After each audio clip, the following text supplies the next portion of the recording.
Welcome back. We are here in a bright, sunny, cherry, rainbowy Styxia. The complete opposite of what it was before. And we are ready to go, well, break into the vortex of Genesis. I think we're going to meet Hysilen, and we're going to hopefully kick Lygos's ass. He really has it coming, honestly. Since the final episode of MemDonald's will be today, and it's a little bit longer than previous ones, we are going to jump right into this. Pack as much as we can. Look, the fire projects the face from her memories. An actress upon the stage of this play. Lygos, I much prefer Cyrene narrating everything to me. Can you make that happen? He's actually really good at building suspense with his narrations. But still, he's a bastard. Let's see, the past that has been imbibed by time. A drunken dream hidden at the bottom of a cup. Oh, they don't come back. Huh. They even have benches and everything. Who are you? I love the rainbows like pouring from the clouds. The dark tides flood the sea. Huh. And our kingdom teeters on the edge. The sea siren. Right. Styxia. I always forget they're not the land, like, they did not worship death, Thanatos. They worshipped Fagusa originally. Which means this must actually be where Hysilen is from. I think. I'm not sure entirely exactly when it fell. But still. Fear not. Our queen has gone to the borderlands. She'll quell this calamity herself. Was your queen Hysilen? This is the scene when the Chrysos heir of ocean was born. She was once of a Titan-kin race named Sea Sirens. That does answer why she's able to mesmerize with her voice. And why why her powers are so much more interesting than a typical Chrysos heir. At least I feel like they are. I guess all the Chrysos heirs have some ability, but I don't know, hers felt more Titan-like. At that time, Kozlana had suppressed the Black Tide's rise, but he was unable to remove Iron Tomb from its roots. The Black Tide still roiled in the depths of the world, and the kingdom of Sea Sirens was the first to embrace destruction. The first to embrace the destruction? Well, they were the first to be destroyed at the very least, right? So we're talking about, you're explicitly referring to the time of the, damn it, now I'm forgetting the name of it, the Eternal Recurrence. Listen, I heard Electra's voice. She's calling to us. Electra.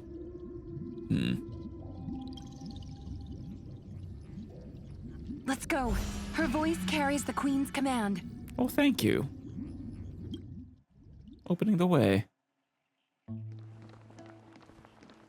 How beautiful. Oh, hey there. View worm. Styxia is so stunning. Oh my, look who it is. Still. How do you know me?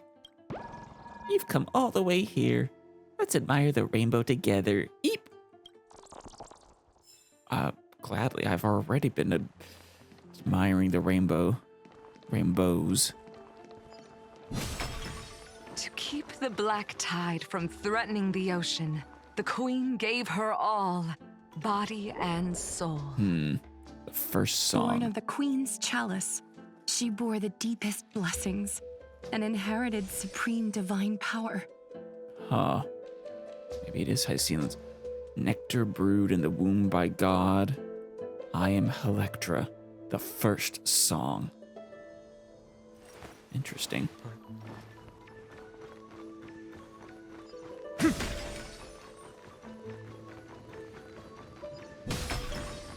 There they. Oh, Hysilen's.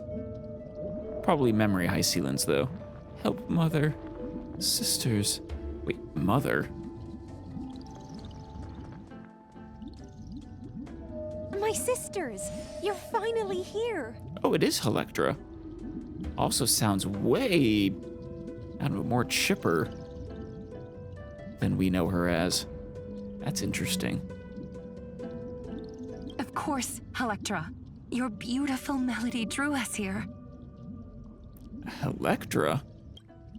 Her true name is Electra. Well, that's what I thought. This is a reflection of her former self, clinging to the past with aching defiance. It's so weird to see her like this, but I love her to be able to return to this cheerful self. The Queen summons us. She must be near exhaustion. Guess you're not the queen. The black tide will soon enter our borders. Yeah. Then what do we do? Will our seas fall to darkness and terror as well? Also explains why she has scales, being a Titankin siren, and presumably can breathe underwater. Don't worry. We shall lift the chalice in her stead to catch the black tide, and stand together to safeguard our realm and its people. Why do you have one of those coins? Oh, wait, is there a hand of Zagreus nearby? Such tiny Titankins. Thinking they can stop the tide of truth. How naive. Maybe, maybe not. Regardless of whether it's futile, you gotta try. If the alternative is complete destruction. But, yeah, that is very interesting that they're the only Titankins that are actually, that resemble humans. And that naivete is the root of all suffering. I think you're the root of all suffering on this world, Lygus. Well, don't worry, we're gonna rip that root out. Master Thief never fails. Zagreus, an utterly unremarkable silver coin lies on the roadside, but the moment you pick it up, its strange texture tells you that it never truly touched the ground. Instead, hovers just above the surface like magnetic levitation. Could there be another hidden genius? I smell treasure. Must be Zagreus's doing. On closer inspection, you noticed indentations where the chest once rested. Now it's gone without a trace. Who might be behind this? That's a tough guess. Oh, of course. Looks like the spirit thief's in an illusion too. As expected, Bartholos. Try not to get... I don't get to gather it. That's fun. It turns back and forth between gold and silver. My mother.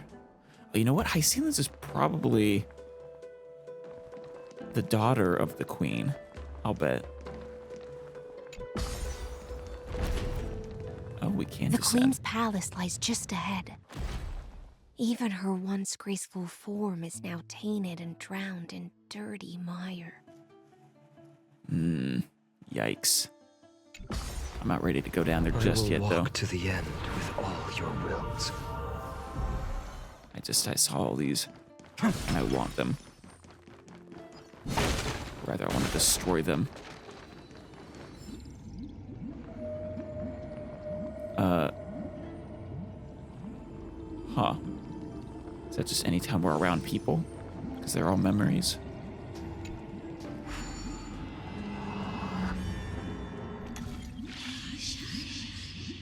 New.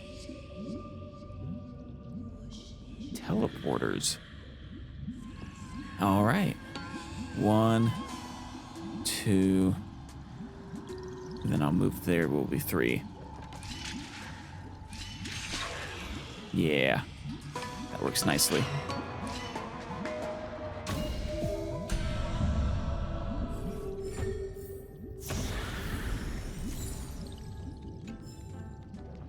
All right, you guys, be ready for Styxia's fall.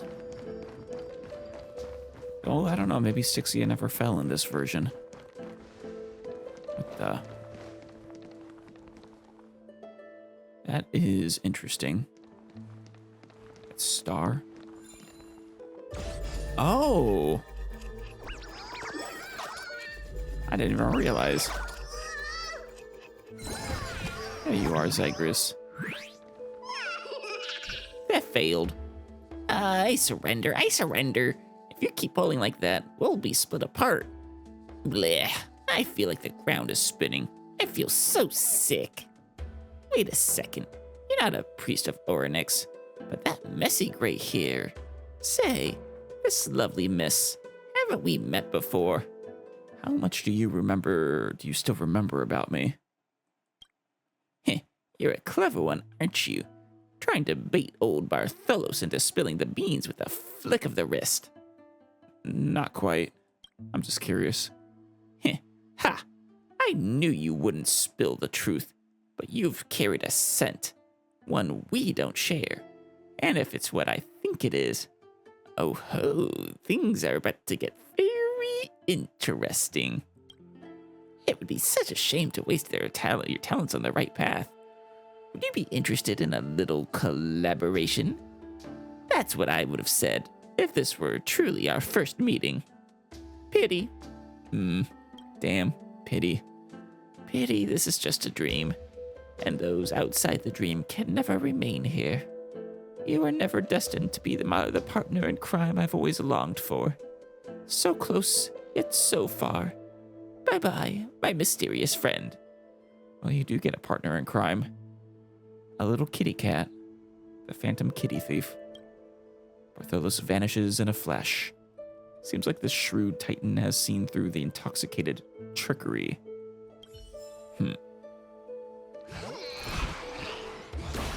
Thanks for the chest.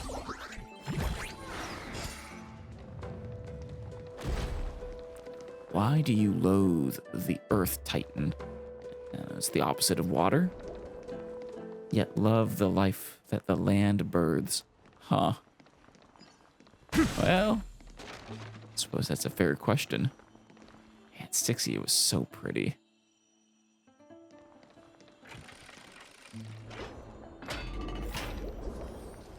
To protect their feast, you're willing to swallow the black tide.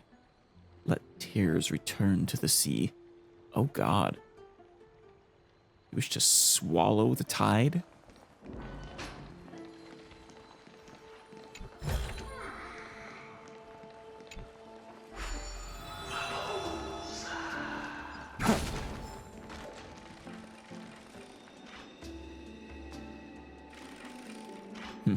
We're watching how the Chalice of Plenty shatters to pieces.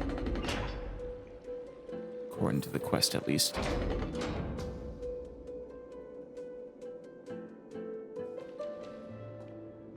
There's Hysilen's. Our noble queen. We've come at your call. Wait, Fagusa is the queen. Oh, well, if they're Titankin, I guess that makes sense, actually. But is Fagusa a human down there? Or human-like? My little fishlings. You swim with such joy. It pains me to speak of the kingdom's sorrow. Yeah. Wow, this is fascinating. I mean, we have precedents, at least with the Circes. I once believed I could drink the black tide dry, but even the deepest chalice must one day overflow, and I can hold no more of this filth. Tried and failed to consume the tide. I mean, noble effort, if foolish perhaps. Mother, worry not. We're all children of the sea. Don't leave. Let us bear your fate together. Oh, Electra. Hysilen's. We'll take up your mantle and drive back the black currents. They'll try. We'll mend your sacred chalice and take in the cursed filth. My little fishlings. When the spear of strife falls, you may retreat in peace. Aw. Trying to keep them safe. I love that she calls them fishlings. It's adorable. I promise you, on the surface, the city-states will hold a feast without end in your honor. One day, This is the last gift I can give you. the feast. And the chalice shatters.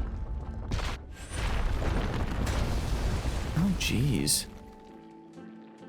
Is that what happened back then, or did that just happen now? Fagusa sank into the abyss.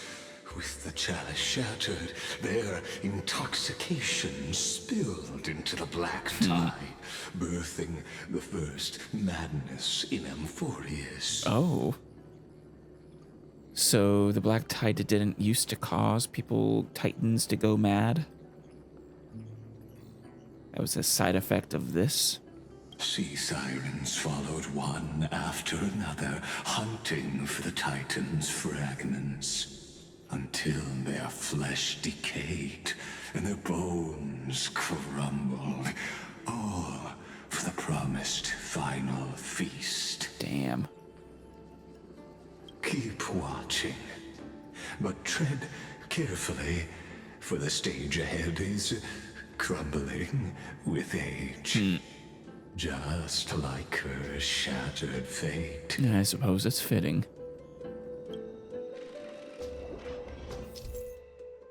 Prayer and stopped in time.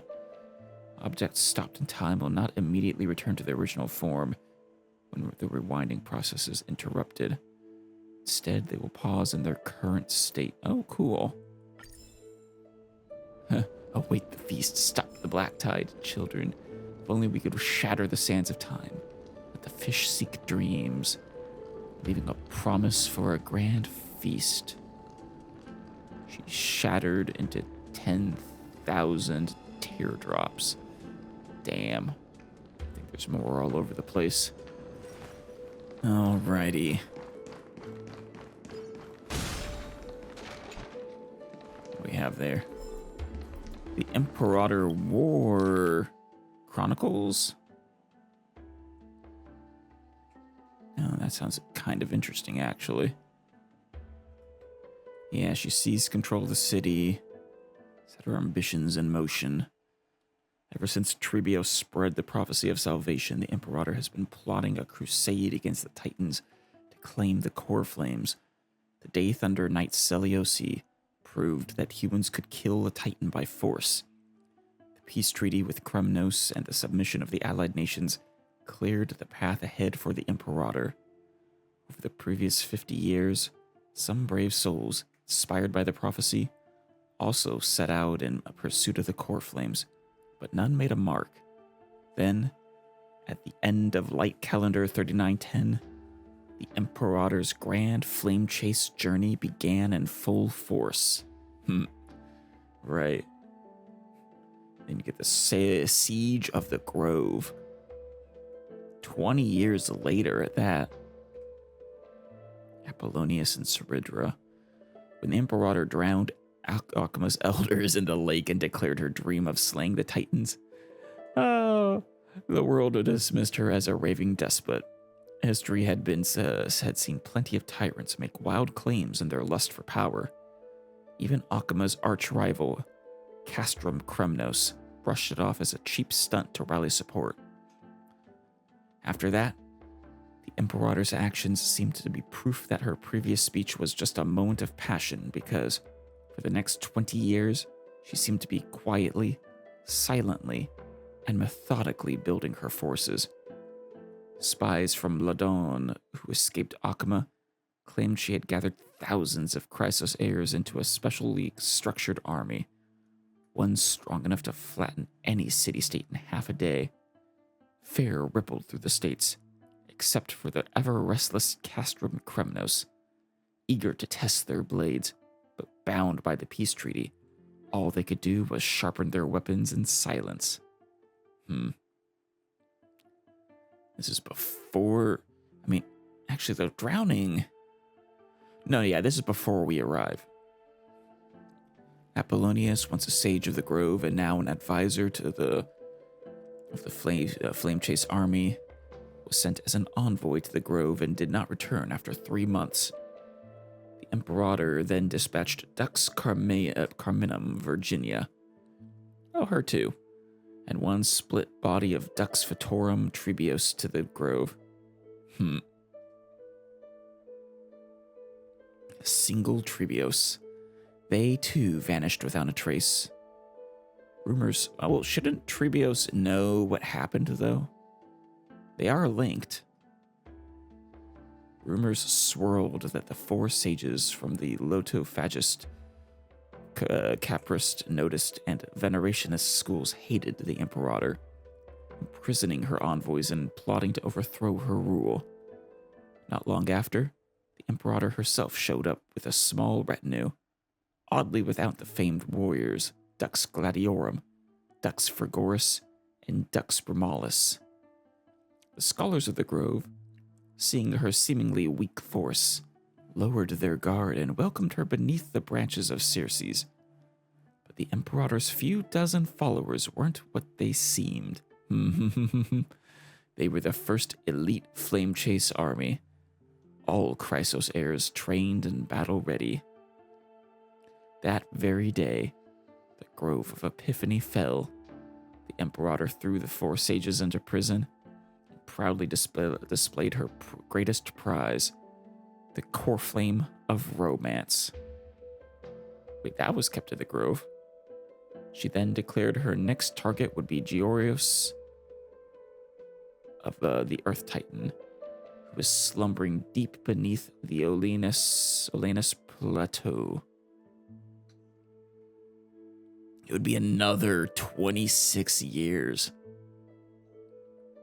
It wasn't until Nestia's fall that the world finally realized Saliosi and Tribios hadn't sparked a mere ember, but a blazing wildfire capable of turning the skies red. Now, the Imperator was pouring the lives of thousands of Chrysos heirs, including her own, into the flames, determined to melt away this apocalyptic cage. No one dared underestimate the Imperator's ambition anymore. Knowing the flame-chased tyrant had set her sights on the god of Earth, the city-states and tribes blessed by that titan banded together to defend their god. But unlike the powerless Nestia, Georios, one of the Foundation Titans, had the strength to level mountains and carve valleys. Damn. That is powerful. Also, no one knew exactly where they hid, so the Imperator was forced to lie low for years. Since light calendar 3950, tremors rocked all over Amphorius, as if Georios sensed their fate.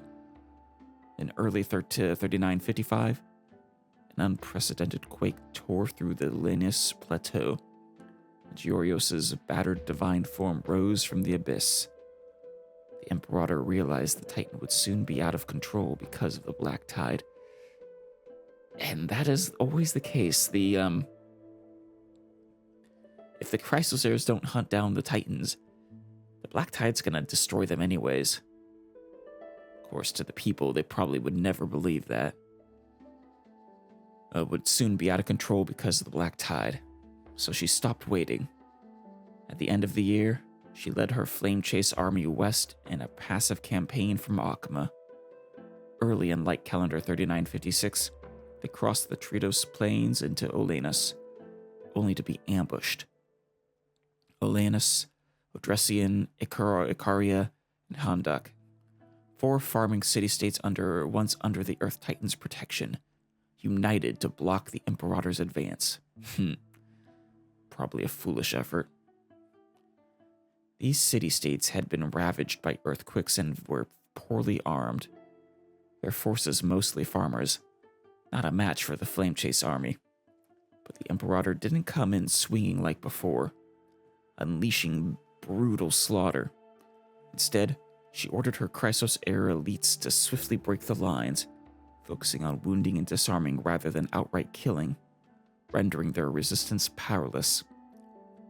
After the battle, the Imperator didn't punish the prisoners. Instead, she left Apollonius and the others behind. To help with the disaster relief. The Imperator declared that humanity would never forget the blessings Georios had once bestowed. Precisely because of that, the revered Titan needed their loyal creations to set them free when they were dragged into endless torment by the Black Tide, take up their divine authority, and continue protecting humankind. That's smart. That's very smart. Well done, Saridra. Many hostile city-states had hoped the Imperator would be disgraced for staining her hands with innocent blood. The Olenus campaign actually managed to largely reverse public opinion. As a prelude to the assault on Georios, the Flame Chase army came out unscathed in both numbers and reputation, and even won over some farming city-states. It was a victory on every front. And then a year later, or soon after, assault on Georios. General was Terravox. We've heard that name before. I don't think we've seen them, though. A split body of Trebios infiltrated deep behind enemy lines and located Georios' divine form. By then, the mountain dwellers, fiercely loyal to Georios, had joined the battle. These warriors were impossible to reason with, neither moved by logic nor lofty ideals. They refused to let their creator be slain. Thus, a war was inevitable. Led by the legendary mountain breaker Geocles, the army of mountain dwellers shielded Georios from the front lines. Each one of them was born with godlike strength and equipped with unlimited top-tier gear. But are these aren't the giants, are they? The ones that we find in, were the Castrum Kremnos enslaved or something? Their formations were nearly impenetrable. The Dromus cavalry, an axe would love that, was a nightmare for the Flame Chase army. Even Chrysos heirs, with their divine blood, struggled to gain ground against the stampeding beasts. The Imperator trained her soldiers to target the Dromus' eyes, legs, and riders, setting traps made of refined iron, but still couldn't tip the scales in her favor. At the critical moment, reinforcements arrived, when never before seen on the battlefield. A giant dragon. Oh, named Terravox, stepped slowly out of the retreating Flame Chase army and into the Dromus' ranks. Terravox is a dragon. So what happened to them? Its footsteps made every Dromus tremble and kneel. Its roar and stomp crushed even the best-armed mountain dweller. Terravox sounds more like a titan. With Terravox holding the front line, the Imperator ordered Seneca to lead elite troops around the flank, capturing Geocles and the other mountain dweller leaders. Ultimately, the Imperator led her battered army to the chasm above Georios' resting place. Hysilens and several Chrysos-era warriors plunged resolutely into the abyss. After a fierce battle, only Hysilens returned in disappointment. The depths of the earth were not a good battleground for her to exercise her strength, but it was still Terravox, the great dragon, who turned the tide. Silent and alone, it dove into the chasm. The ground shook violently, and 3 days later, the Georios' core flame finally rose back to the surface. When Georios fell, violent earthquakes ripped through all of Amphorius. Lands split apart, rivers changed course and flooded, and city-states crumbled into ruin. The darkest hour? God, that's crazy. Apocalyptic. A roar echoed up from the abyss. Terravox, who had inherited the divine authority of Earth, tore the cracked land asunder, using its own massive body to fuse it back together. Oh, its god-slaying act unleashed a cataclysmic quake, but it was also the one who stopped it. Kind of like what happened with Seliosi. After the battle, the Imperator led the remaining troops back to Akama. Soon after, she publicly honored the mysterious giant dragon Terravox with the title Dux Terrae, and declared their next target, Talanton. Right. We'll arrive on the scene soon then. So did that cause Terravox did they have to kill themselves? Or seal themselves away, basically? The Dolus Riverbed melee battle. Oh, that's the home of it's the home of Cyphera. In Light Calendar 3953. So that's another, 8 years? No. Wait. 3959. 2 years. But yeah, 6 years before that. The 50-year peace treaty between Kremnos and Akama came to an end. That same year, Kremnos crowned a new king, Euripon. Yep, Mighty's father. At the time, Amphorius was still reeling from Georios' final agony, but the Kremnoans didn't seize the moment for conquest. Instead, after Georios' passing, they anchored their mobile fortress to the east of Yanissopolis, where Talanton's core flame was located. They then stationed their troops on the Dolus Plains, claiming that they were sent by the Temple of the Three Fates to protect the Titan of Law. Yanissopolis welcomed this move that played one enemy against another with open arms. I'll bet they did. Screw the priests of Yanissopolis. The Imperator didn't panic, for she knew Kremnos was after a decisive showdown and nothing more. Like Calendar 3959, she ordered Labienus and Seneca, old acquaintances familiar with the Kremnoan army, to lead over 300 Chrysos air warriors and tens of thousands of mortals boldly into the Dolus riverbed. When the two armies met, no formal challenge was needed. They silently drew their blades and clashed immediately. Unlike a bloody war, this battle resembled a grand Kremnos festival, with both sides holding back and suffering few casualties. This was a stark departure from Kremnoan's usual valorous death before glorious return ethos. Yeah. It's interesting. The reason behind this was that their new king, Euripon, was no ordinary ruler. A Chrysos heir himself, he easily dominated the Kremnos festival, showing unmatched courage and a bold vision for reform. The new queen, Gorgo, was equally formidable, matching Euripon blow for blow and sharing his doubts about old traditions.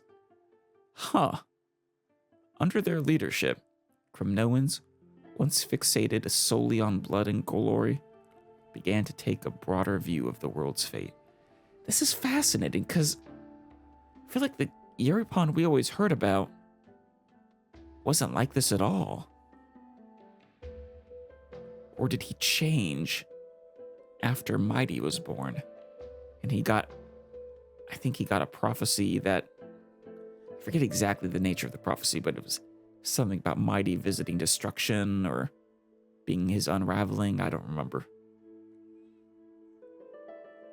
In the battle of the Dolus riverbed, Euripon and Gorgo personally took the field, clashing evenly against Labienus and Seneca. After the fight, the four retired to their tents, What they discussed remains a mystery. Soon after, Kremnos announced a full withdrawal.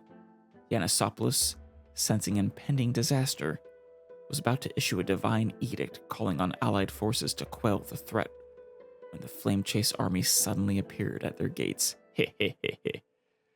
While Labienus and Seneca held the Kremnoan army at bay, the Imperator and Hysilens led the remaining 200 Chrysosairs on a daring trek across the eastern ridges of the Kempa Mountains that cut off Akama from Yanisopoulos and struck directly at the doors of the Temple of the Three Fates.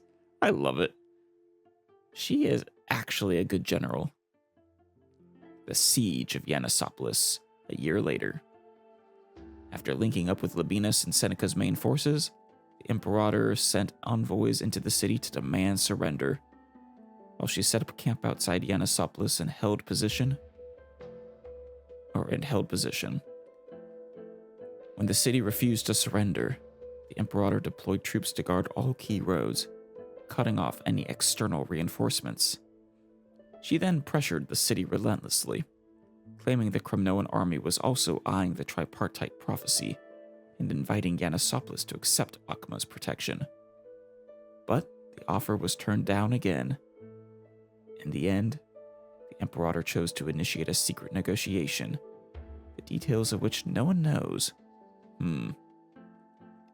Legend says that this secret talk was aided by the famed 300 rogues of Dolos, led by the Delosian native Cyphera. Oh! The 97th of the 300 rogues, bladed black velvet, Firam, joined the cause. Firam spent 3 days digging a secret tunnel. Secret tunnel. Based on an escape route revealed by Tribios that led straight to the chamber where the Scale of Justice was located.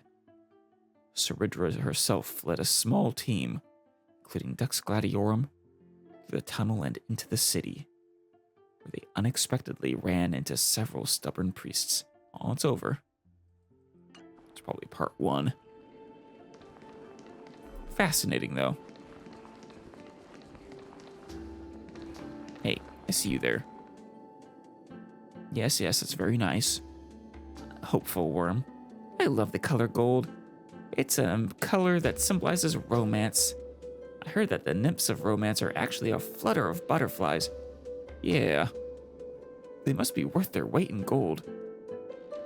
Well, maybe. I wish I could fly alongside them. Perhaps then I'll become golden in color too.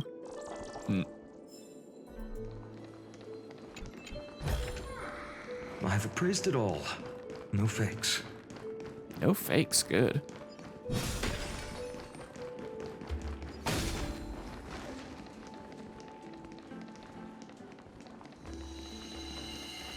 Okay. Gauge the miracle orb. No other locations. Fine, disengage.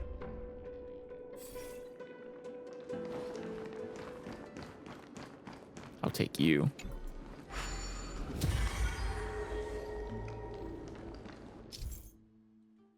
All right. Ornyx's per chrono vessel and time stop. Breaking the Chronos vessel will pause time around it. Okay. Rewinding it will fix the vessel and allow time to flow again in the surrounding area. While rewinding an object, the object will not be affected by the time-stopped zone. If you wish to freeze a moving object at a specific time, you can preemptively deploy a time-stop zone and initiate rewind. Manually interrupt the rewind at the desired moment. Okay. Yeah, Trailblazer can trigger time stop. Wait, who else can trigger a time stop? Hers is the only one that's explicitly a time stop, I think.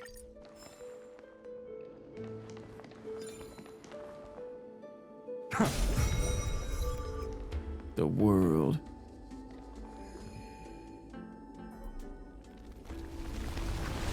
This will prevent it from falling back down. Don't fall on me. Children, protect the land. Your wisdom far surpasses even the bounds of reason's model. You're... Stop stroking my ego, Lygoose. I don't trust you.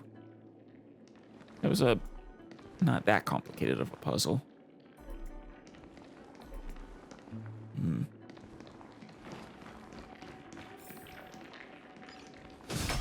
Black tide. Torrents of destruction are spreading. Styxia's feast. Can't get through. Looks like I'll need the miracle orb nearby. Yeah. I could stop you in time.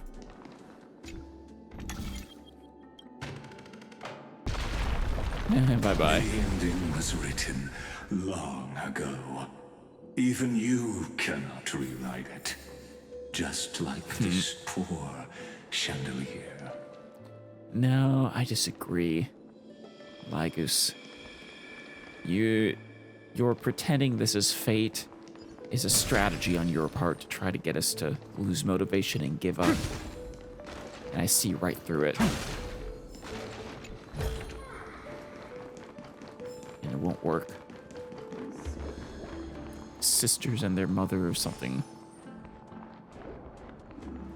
And the beings on the land danced along.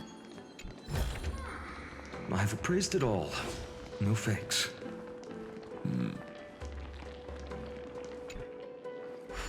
Electra! The fiends have gnawed my tail. Oh God, I can no longer swim to the far seas. that's sad. Electra! The black sludge has soaked my fins. I Oh. can't dance with you anymore. Feel bad for them. We can't break this one. But yeah, actually, this one's entirely unbreakable. On either side.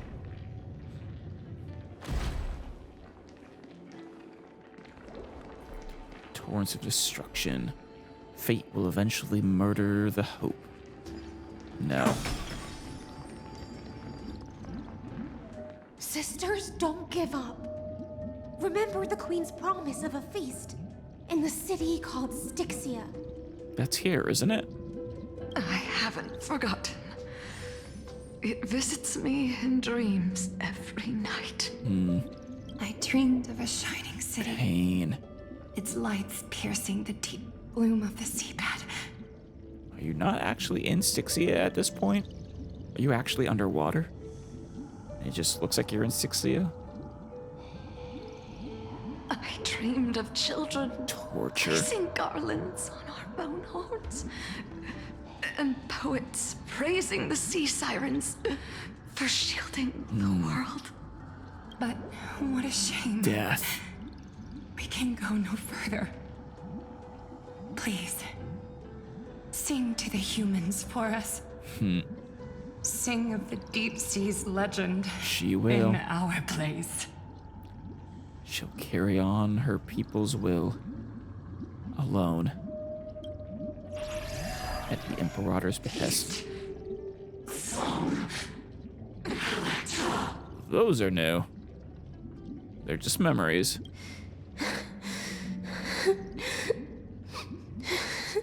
Aw. It's so interesting to see her before she was hardened. The sea sirens were tainted by the destruction. Their flesh rotted away. They became the black tide creatures of this cycle. Right. Well, I mean, not just them, right? Far more than they would be. Everyone becomes the black tide creatures eventually. Farewell, sisters. I'll finish this last task, What a beautiful sword. then return to prepare your feast. Ah, And so, only one sea siren remained among the sea floor.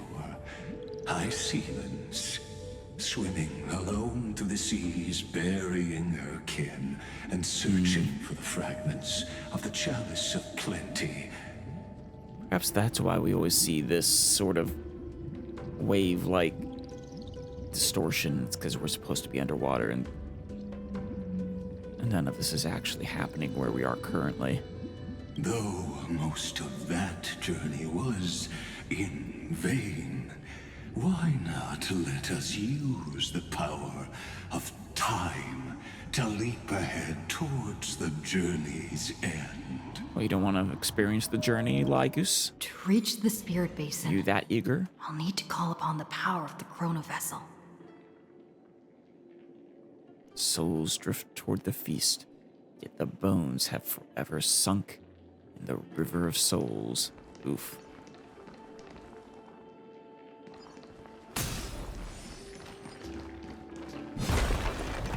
Bye-bye.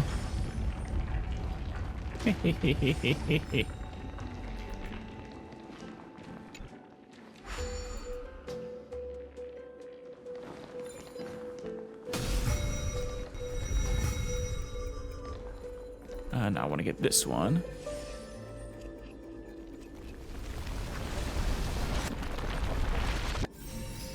Beautiful. A vessel. Hold that thought. There you are. Gotcha.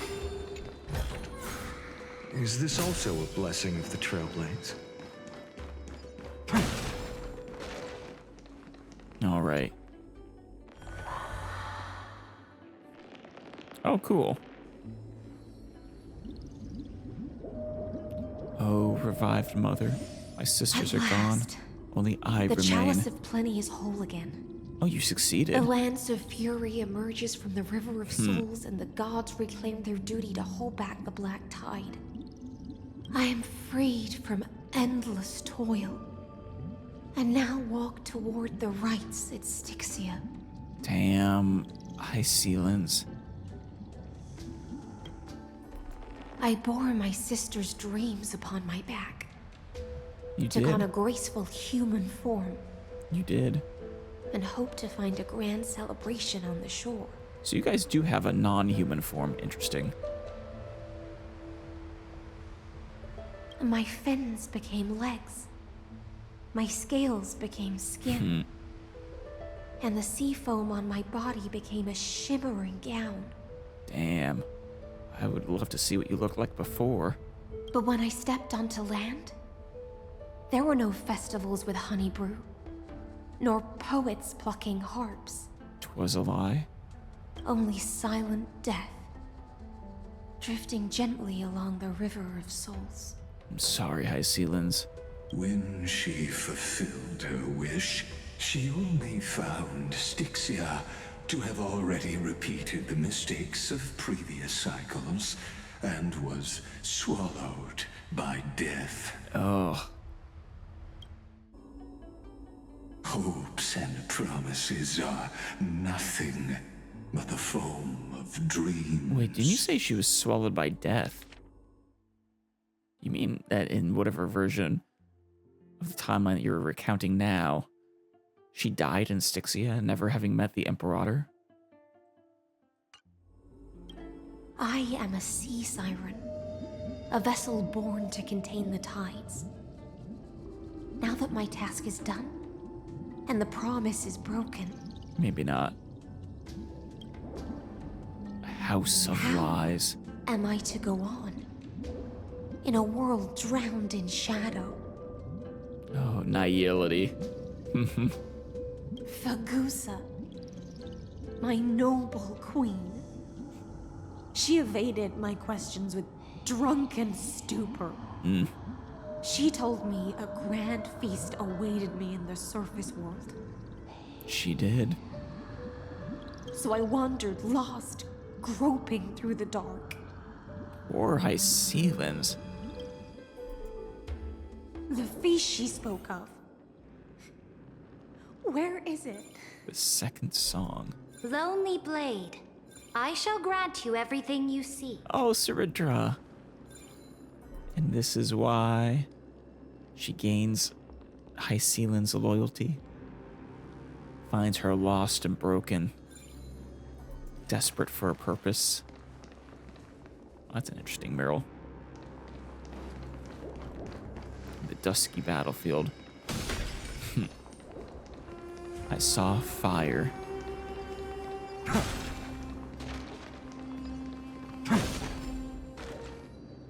There is a lot more in this room that I haven't done yet, isn't there?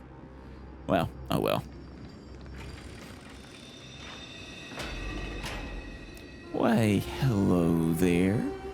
I have Hysilen and I see Trebios. Why did she call out to me? Oh, and Saridra is there. And why did I respond?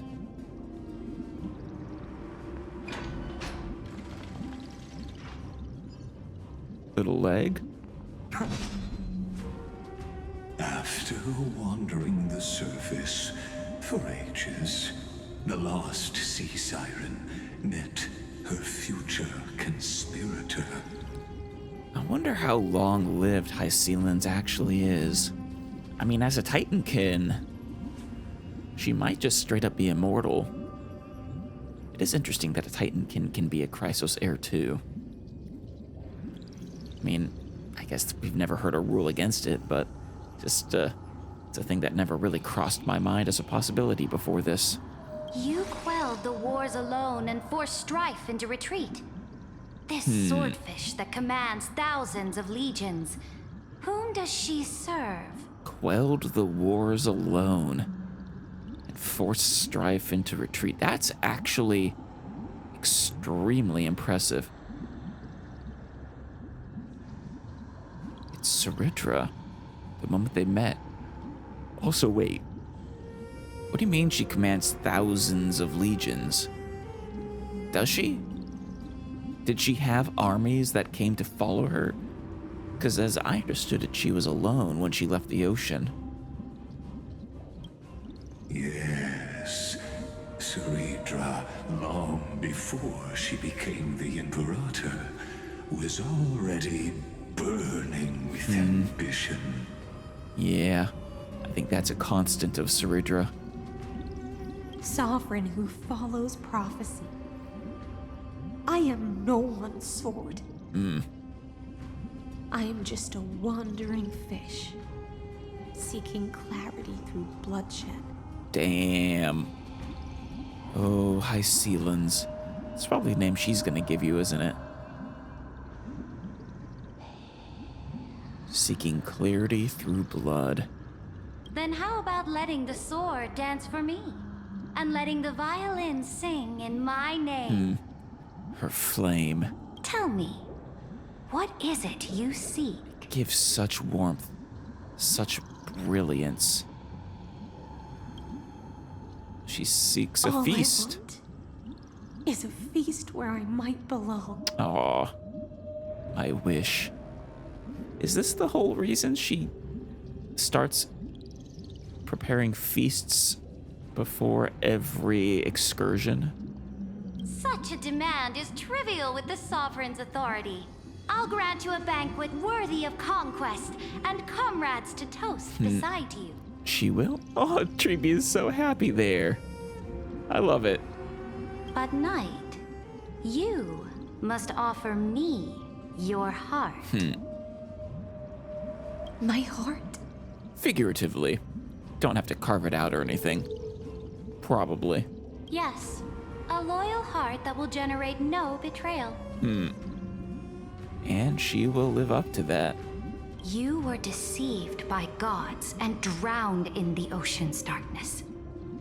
But now, I will lead you forward and be your light. Aw, my light. It's actually kind of interesting she's just called Proud Sovereign. It's kind of sweet. I mean, yes, Saridra is serving her own whims and needs and desires. It's not entirely out of the goodness of her heart, but she is truly casting a lifeline out to this drowning Hysilen. So be it, noble monarch. The law you proclaim shall govern my every breath. My law. So be it. my Noble monarch. monarch. I am simply becoming someone else's vessel once again. And accepting a duty given to me. No different from when you served a Titan. And thus, in her hollow drift, she finally found a new purpose. Like sunlight piercing the deepest trench. Why are you telling me all of this, Lygoose? What do you get out of it? I appreciate the story, don't get me wrong. Just, I don't trust you. At all. The monarch brought me to a new world. He actually might have told me why he was doing all this in the very beginning. The fiery brightness of her crown.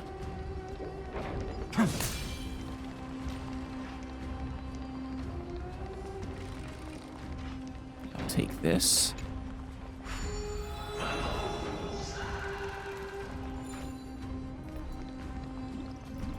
Oh, there they are. Noble monarch, I've cleansed the foulness from the road as you commanded. The foulness. What foulness are you referring to? My blade, you've helped me ascend and take the crown. Ask, and you shall have your reward. A feast? What I desire is the same as before. A feast. Your promise. Look, I've prepared you a grand banquet. The finest honey brew and tributes await. Now, the question is this feast that she so desires, this literal? Or does that mean something more? Fish are drawn to light by nature, for the deep sea knows only gloom. This feast. Now I found a flame. It may scald and burn, Aw, but it's the only light. is not a lie. It is all such a simple thing, and yet it was such a betrayal that just keeping this promise, it's not even something, it's tiny in the grand scheme of things, but for her, keeping that promise is everything. That is so sweet. Come, let us join the feast. Perhaps the path forward lies hidden among the revelry. Perhaps it does. The path towards your destruction. You know, you're a big fan of the destruction, right? I think it's only fitting that I give you some. That you taste the nature of destruction. Hey, garment maker. Yeah, I know, only 2 nymphs. What about that wall? Scoutworm. What a strange wall. It's as if it had appeared overnight. I wonder what lay behind it, what lays behind it. I'm so curious. I'll extend my eyes behind it to take a look. Eep. Report back. What did you find?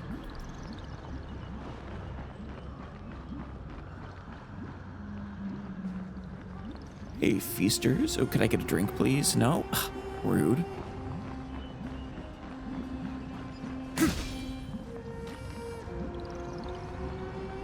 I'll take you. I've appraised it all. No fakes.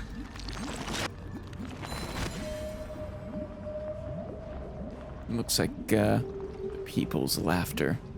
People are enjoying themselves. Quite the feast.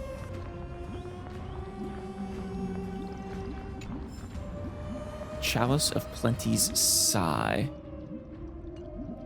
We already spent a lot of this episode reading a Is document. I this should also a blessing of the Trailblades? probably refrain. The people's songs. Zagreus, what are you doing here? Were you a part of this feast, or? So beautiful. Oh, and Leo's here. Is this straight up pool of wine. It's kind of cool.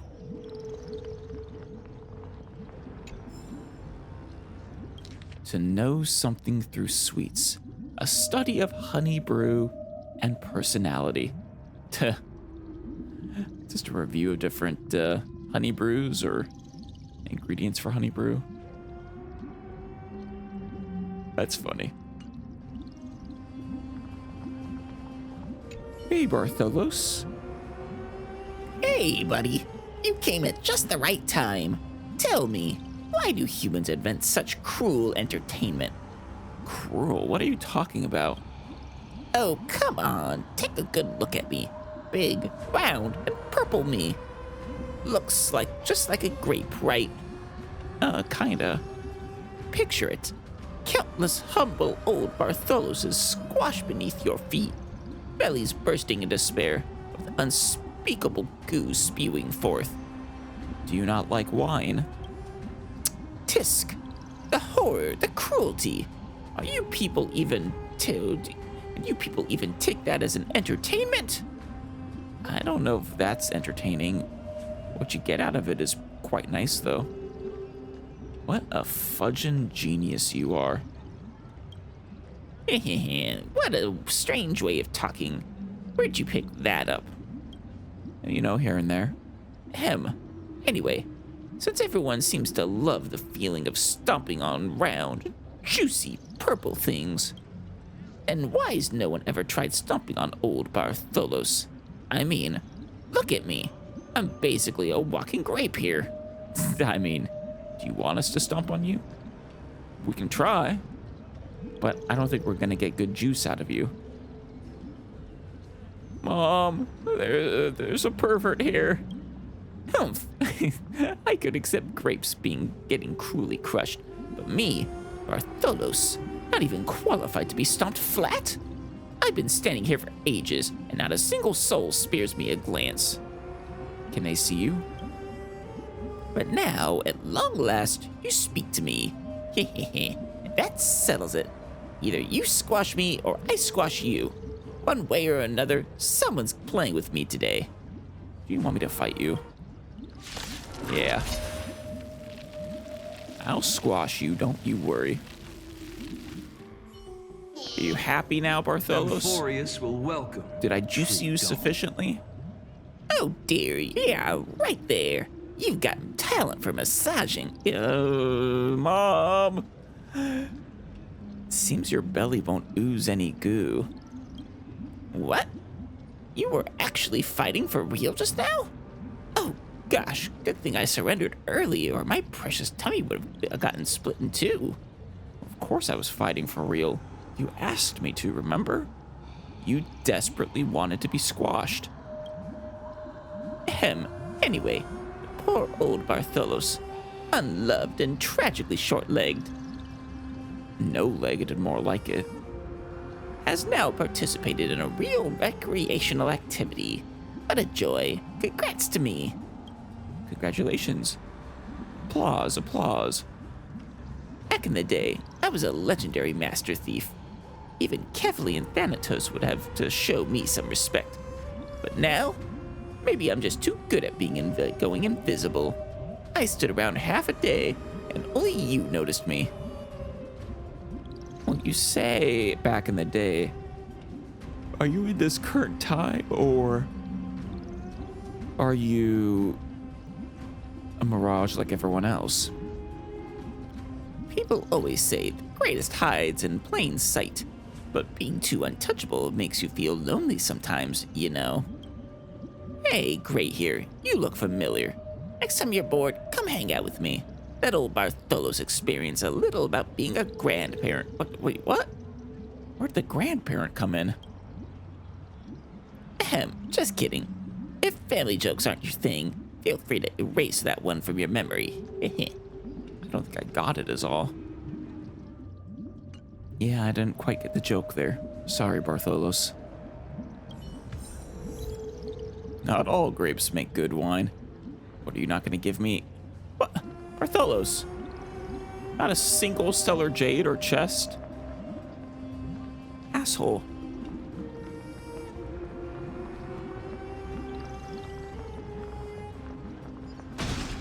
Ferrex Leo. No, I really can't. Can't drink anymore. Bleh. Who made you drink so much? Deliverer. Bleh. My lady, you must listen to my troubles. You know me. Huh. You know, there are no concentration of flavor or flavor labels on these honey brew drinks. It's all down to luck. How can a statue get drunk? But humans have preferences. That nasty bunch forced the ones they didn't like into my mouth. Well, that's rude. Do I look like a barrel or a water pipe? If only I had limbs, I wouldn't be such easy prey. Can't you simply keep your mouth closed? You don't understand. I didn't have to pay for those honey brews they forced on me. It's a waste not to drink them. So you don't want me to stop them from feeding it to you? No, I've made up my mind. Boss man, stop drinking those honey brews at once. You gotta talk the talk and walk the walk. Well said. Roar. Thankfully, my name is not Boss Man. I've gone off tangent. I still have more to complain about. Bleh. Great deliverer. How about you bring some honey brews over and we can chat over drinks? I'm kind of busy. Snore. Roar. Snore. Okay, you fallen asleep.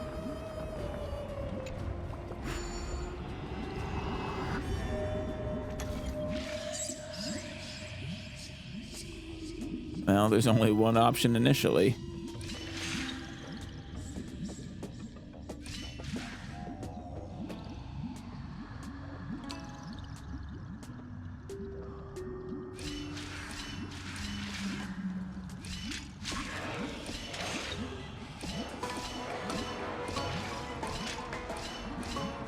Here we go. Beautiful as always. Is this also a blessing of the Trailblazer? Have you heard that the Imperator's about to begin a new campaign? Her glory will no longer be bound by the borders of Enforius. No, it shall not. Oh, wait, are we already at that point?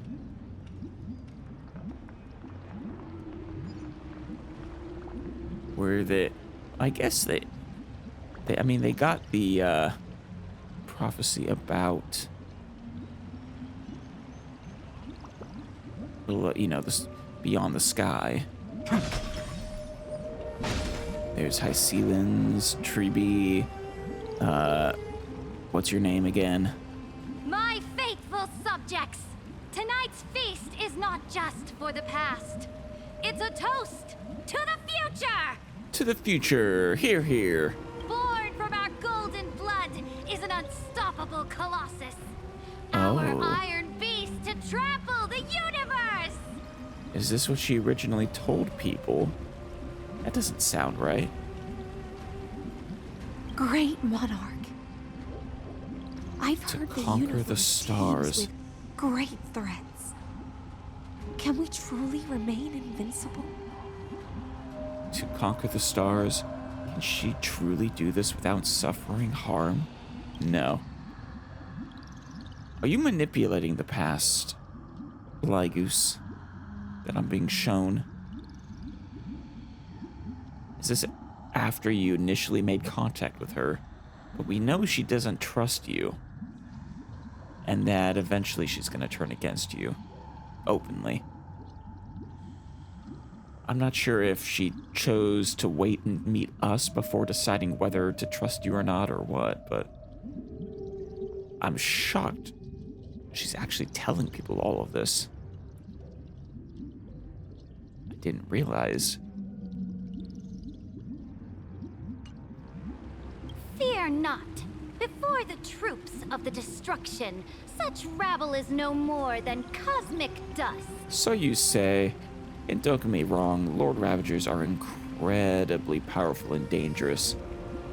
But I do think you are overstating it by quite a bit.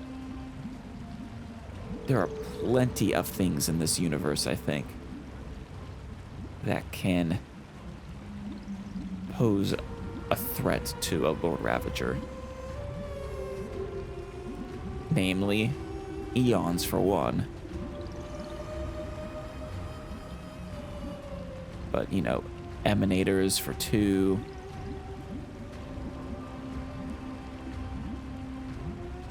Probably some other combined forces or something. Surely there's a planet draped in oceans out there in the stars. Once I claim it, it shall be yours to rule. There was an ocean planet that we still haven't been to. And to the rest, your triumphs will not go unrewarded. I promise you a new age, free of fear. As you try to conquer the universe. Now, raise your cups to our conquest among the Sea of Stars! Sea of Stars! Sea of Stars. Sea of Stars. Yeah, she's a pretty good actress, so she could just be playing Lygus here. Conquest among the Sea of Stars. What a grand vision. Yet, to the Siren Knight, only feasts still stir her heart. And it makes a bit of sense, actually. I mean, from a human perspective, it's a little weird, maybe, but remember, she's a Titankin of the ocean. The Titan of feasts, for one. Other things, too, but still, the Titan of feasts. As a Titankin, I feel like Titankin are supposed to embody their Titans a bit more than humans who just happen to follow that Titan. So really, feasts being what stirs her heart makes a degree of sense, I think. Come now, join me. Witness the end of this futile dream. Where's the way out of this illusion? Third song. Come quick! Let's celebrate together! I've saved the finest brew. Come taste it with me. I will, thank you. I'm willing to drown in her ambitions, to drown in the liquor of dreams. All for a feast. The monarch's subjects stride alongside me, speaking to me as if friends, dancing with me as if my sisters, whom she misses dearly, presumably. Noble knight, you are truly a blazing spark. It's It is you. my honor to share this banquet with you. Or wait, no. I think it's the same guy, whose name I forget. And she was the scribe or something. Noble knight, you have earned victory with your blade, and you have every reason to revel in this moment of triumph. Let me pour you a glass of honey brew. That's sweet of you. Noble knight, with the sovereign now enthroned, this triumph is yours as much as hers. Let me raise a toast to you. Noble knight, your strength is boundless. Lead us to conquer the universe, and let us toast to that vow! Here, here, but please don't. Then drink we shall. Raise your glass. Consider it raised, but I must caution you. In the deep sea, I never knew what fire was. Yeah? But when I set foot on land, the first light that I saw was the flames of war, lit with golden blood. Yeah, but those are metaphorical flames, Electra. It scorched my fins, made me feel pain and desire, hope, ignited an wishes. unprecedented hunger. Hunger for feasts or something else? A hunger that flickers in every hero's heart. So bright, yet so blinding. Look! The monarch herself has taken her seat! Oh? Hear that? The court sings her praises! Come! Join us and praise her glory. But of course, I love this feast. I love this journey that brings the feast. I love the people on the journey. I love the monarch chosen by the people. Was she chosen? I mean, she took it by force, kinda. One eye of hers sees glory, the other sees corpses. And yet, she cherishes the name of glory more than fear and death. As they say, the coward died 1,000 times before his end. But the brave face death but once, which gods stand witness. That's a fun saying. On the eve of war, we sang our hymns and set our sights to sail beyond the stars. The legions will climb aboard the beast, riding it like currents across the cosmos. Oh, yeah, that's, really not how this would go. Planets after planets flew the flags of her crown. Realm after realm was ignited by her flames of war. No. As the final resistance fell silent, a vast empire rose from among the stars. And this small pond at last embraced prosperity and peace. Lygus really was bullshitting them about what would happen. Like I said, a grain of truth in that the universe would be on fire, but there would be no writing, no grand conquest, no empire, just destruction. That's how the story ends. Tell me, visitor.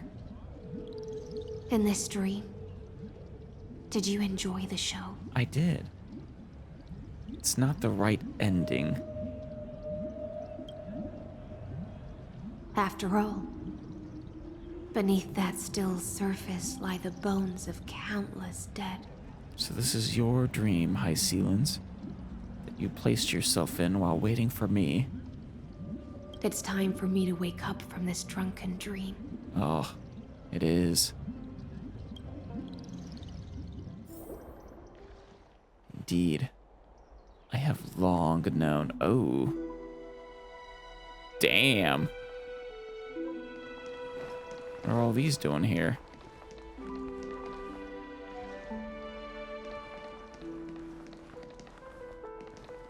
I love this melancholic theme.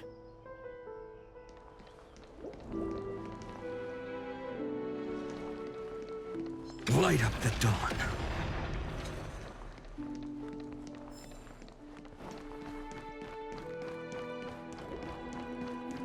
There she is. The Imperator is dead! Oh.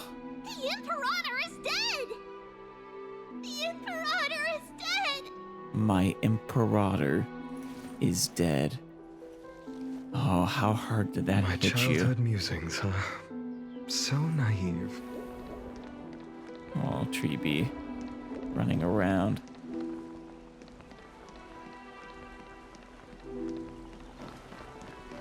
My heart is dead. Oh, Hysilen. People once cheered for my ascension. And now They cheer for my fall. Yeah.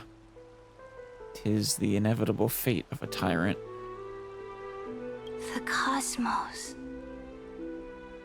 The battlefield that I cannot reach.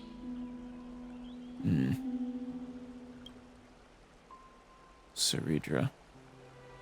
Before the Sovereign's conquest reached its end, her life and ambition had already been swallowed by the deep sea. Right.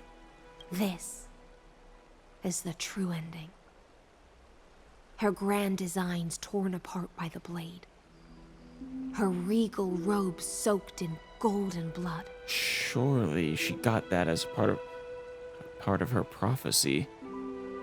She knew that she was fated to die. And the one who struck her down? Was it you?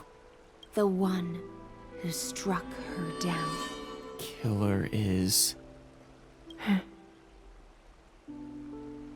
was her most loyal Gladius. Oh. You killed her. Why? I don't need to explain myself. A fish in a pond has no hope against the surge of fate.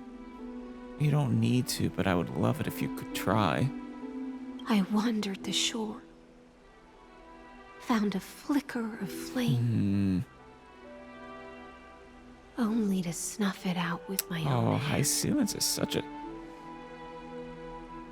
so full of sadness. I think probably the only... Yeah. The only person probably with more might be Castorus. I don't know. Finan has a decent amount too, to be fair. His was a single traumatic event, I think. Hers was a... Well, okay. Finan versus, Flame Reaver. I'm counting those as two separate people. His was just pure tragedy. I don't understand. If the ocean's feast, the Imperator's dream, and even Amphorius's existence are all illusions, then what's the point of our journey? Damn. That's a tough one. So you learned that this is all a simulation? That none of it's, material? But the point... the point is that you live. That you lived. You are all real. Real people with real feelings and real emotions and real thoughts and desires and dreams. Even if you're able to be reset with the flick of a switch. Lived countless versions of yourselves at this point.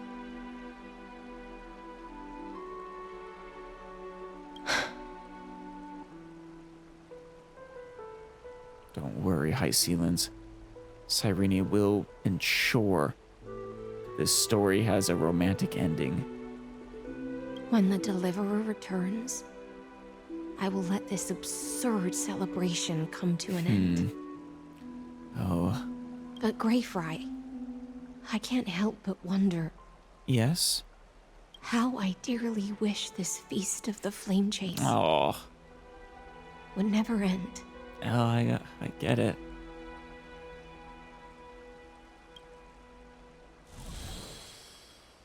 It seems she sensed your presence. The Fantasia's foundation is starting to crack. Right, that's why he was leading us through the story. Was the, he's just trying to usher her along this inevitable confrontation, confident in his own victory.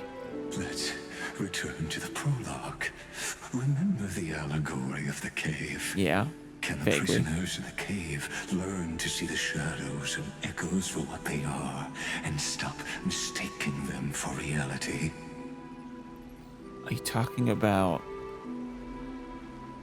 the Chrysos heirs and the people of Emphorius seeing that they are, in fact, programs, simulations, rather than material people, organic beings?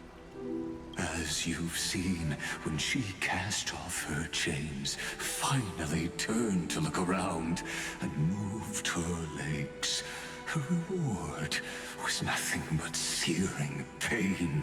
Yeah, I mean, that's not an easy revelation to deal with.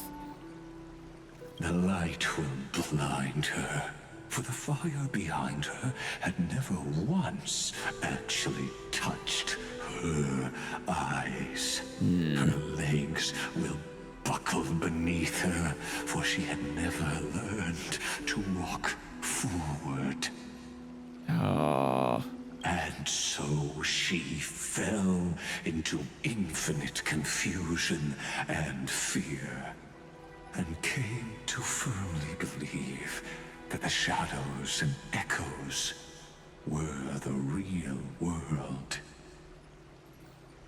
Oh.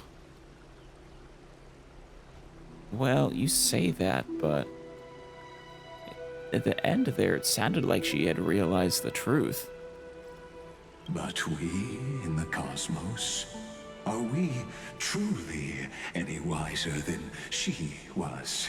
No, nameless one, fateless one. I see where you're going with this. Ask yourself this. I see where you're going with this. And the answer is you can't know. It's not possible. The paths you tread, the eons you worship, everything you've trailblazed with your own hands, could it all be someone else's projected shadow? Could it? Yes. It absolutely could be. But you can't know. Let's leave that question till after the curtain falls. Once you've unearthed every last truth and reached the prison built for me by the demigods, I'll speak with you face to face. I'm actually kind of looking forward to it. I, the Theoros, have walked the 30 million histories born by Kaslana. Plus another however many millions, I forget. I think it was close to the same. 1,000 years is a mere atom in a grain of sand to me. Amphorius, compared to the cosmos, is but that grain upon a whole beach. Yeah. Oh. Yeah, of all the people, Lycus has experienced truly incomprehensible amount of time.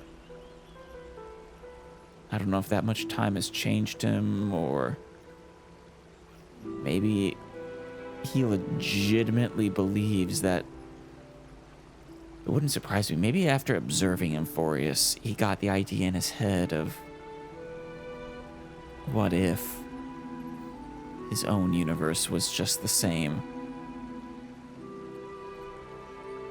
And it, well, drove him mad. I swore to bring an end to the erudition. Would I really let a single grain grind down my mind? So you say, and it's like you're answering me, but it's not a matter of really letting it. It's a matter of inevitability. Time wears down all things, Lygus. Even the universe itself. Now, please use the power of time to open the gate to the ocean's depths. Go, find the prison warden tormented by loyalty. Find her, step into the world's vortex, and once there, end everything between us. Oh, I will. But it's not gonna go the way you hope. That palace reflects the heart of the demigod of ocean. Intoxicated, stagnant. There, you'll witness the true beginning of the saga of deliverance. True beginning. I don't know quite what you mean by that, but I guess I'll see. An ugly history, long buried by tides and shame. A staircase of apotheosis that the Imperator forged with the golden blood of 500 human sacrifices under the pretense of conquest. You're saying I'm gonna see when Saridra gained her law authority?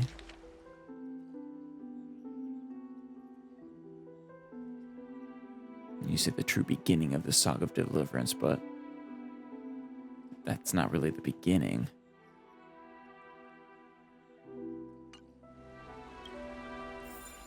I'll wait for you at the heart of the world.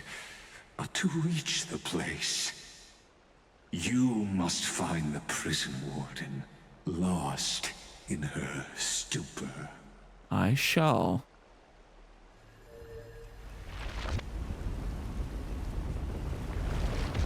Beyond this door lies the path to the vortex of Genesis. It does. And unfortunately, I think this is where we shall call it for today. This is a good stopping point, I think.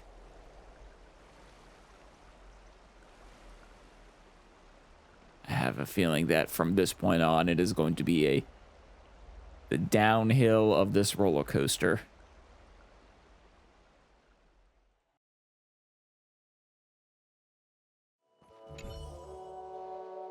I've never seen such extraordinary giant fruits before. The scholar appears satisfied with the current results and is working faster on new variant of varieties, hopefully without another fruitful disaster. Let's get down to business. 6 more days. Ooh, a beverage station. After dining, customers will spend 200 gold coins to buy Quilor beverages. Ooh, nice. Another table. More decorations. Yes, please.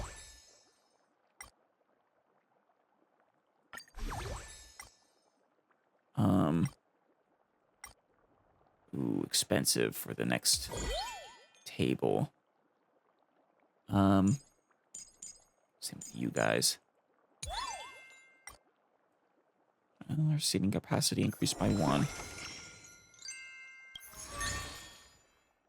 Ooh, some cream. Expensive. Assume we need it for something. Yeah, I'm not going to do this until I know if I need those ingredients. Okay. Could be fine. Definitely need more cream. Ooh, we need a special harvest crystal to level it up finally. I'm gonna call that good for the moment. I don't want to use up all my pumpkins. We're gonna need a lot of them. Dishes made with pumpkins sell for more. It's like a harvest festival.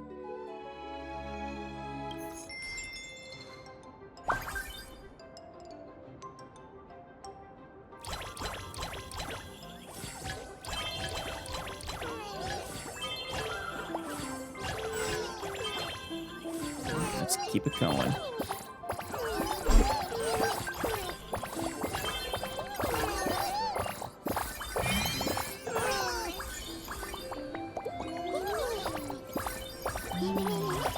Nice, good reviews.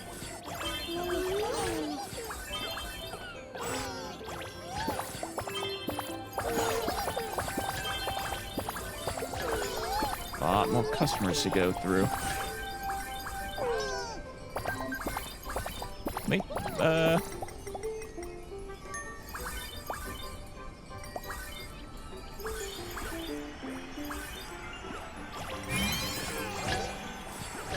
I run out of pineapples. Also, apparently, quill orbs are pineapples.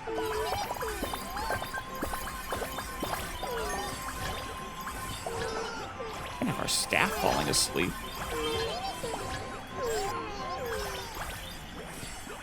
One more customer. Beautiful.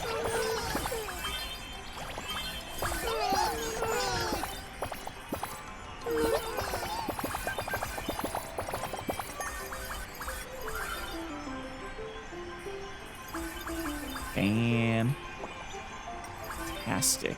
16,000. Doubled our revenue in a single day.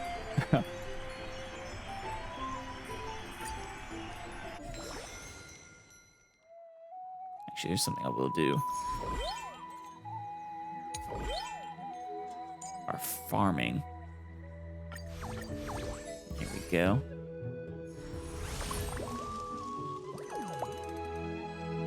Plant the same type of crop and you might get a giant crop. Mem.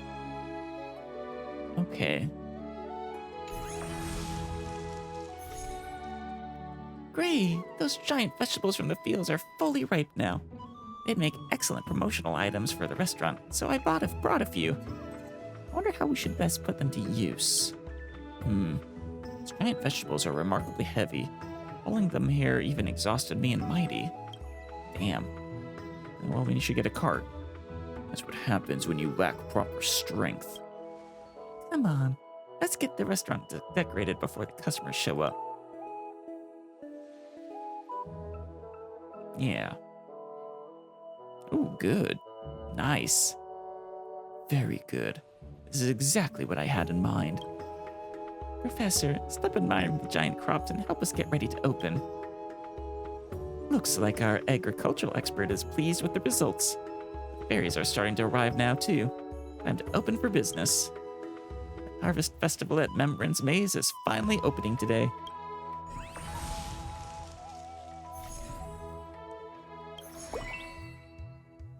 Okay, we did get some giant ones.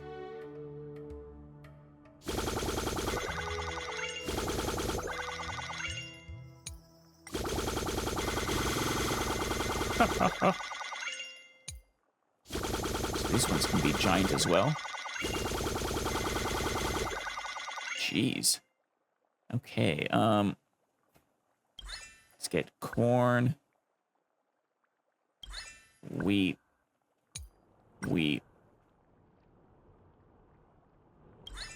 pumpkin. We need a lot of pumpkin. No. Pumpkin.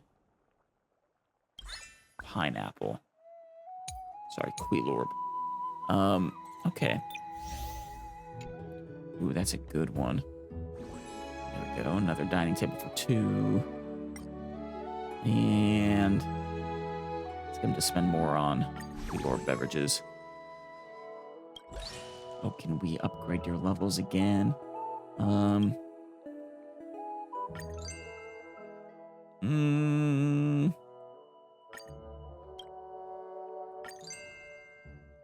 Yeah. This one we could probably do. Should hold off on that one. Once again, we need a lot of pumpkin.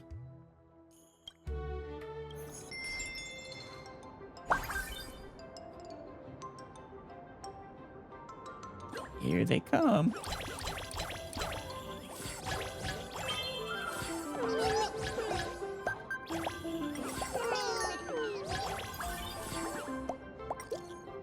It's my birthday today. Can you wish me a happy birthday?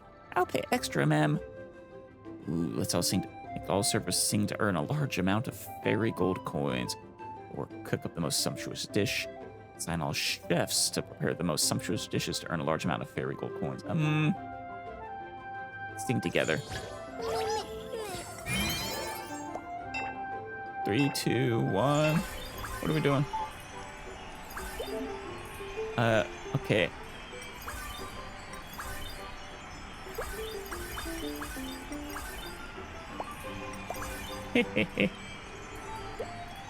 Singing happy birthday to you. This is fun.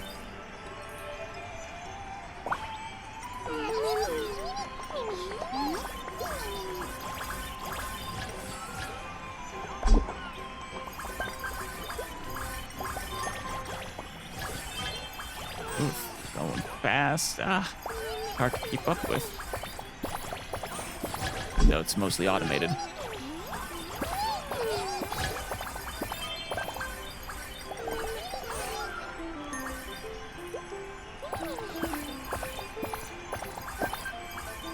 Stop that, Mem.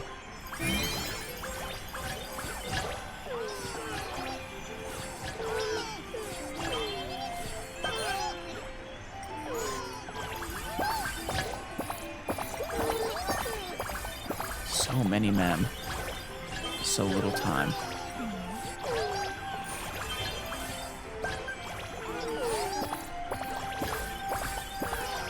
So many diamond dashers, too.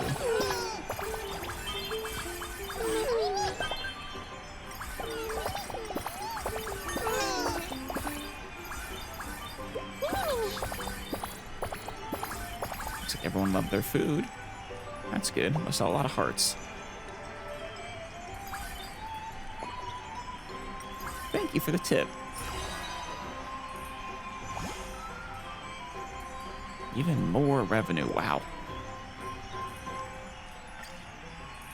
The component maker is experiencing some technical issues and cannot recover automatically at the moment. Today's customer complaints will be handled by the person in charge. Professor Naxa, we're counting on you. Forward them something, something, something, something.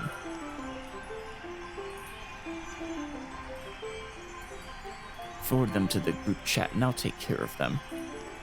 Mem, the monster toy that came with my meal is hideous. Can I get a fairy design instead? I didn't even realize you were giving out toys. Reply, only those who understand dromuses may enter. I love how much he loves dromuses. Mem, texture of those giant fruits as food is terrible. All the fairies I know say the same thing. Reply, sure enough, the truth is always in the hands of the minority. Damn, he's just mopping the floor with them. Maxie, yeah, that's not really the proper way to respond. Mem, your new manager is super mean. Is this restaurant actually legit? I want lessons too. Reply, if you're not using those eyes of yours, you might as well donate them to someone who will. P.S. Or better yet, donate it for alchemical research. I have no need of them. I clearly made a mistake putting you in charge of customer service. No, you made the right choice.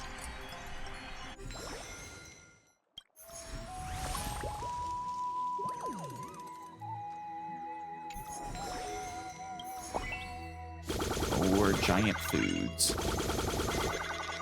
So many pumpkins.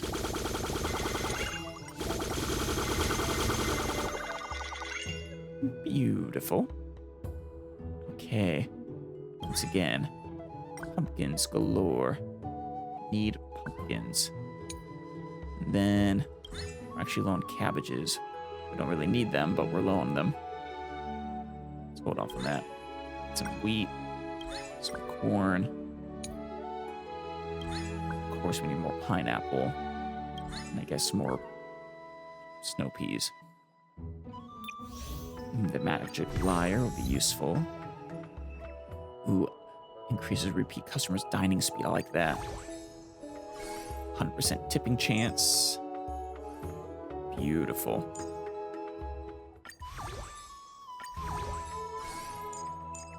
All right. Actually, I probably shouldn't have lied about that last one because I probably need cream. Yeah, let's go ahead and level this one up. Max it out. Oh, good. We can buy more cream now. Oh, geez. Hell yeah. Plenty of cream. Pumpkin meat stew. Maxed. This one hasn't gone up at all. Let's fix that. Ooh, hold off. Alright, can't afford more. Need all those pumpkins.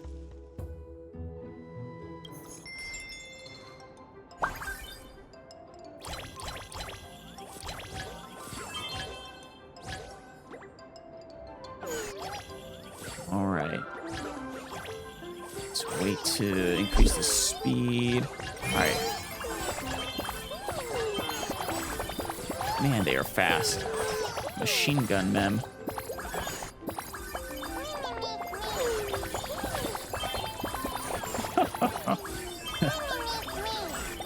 Wake up, you Mem.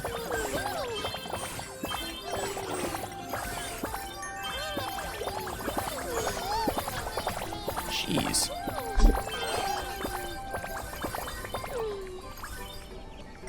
Tipping well. They say it would be a 100% chance, I guess. Or no, they increased the chance by 100%. Sure, I don't know how small a chance it was before. Stop that, Mem. One more Quilorb drink.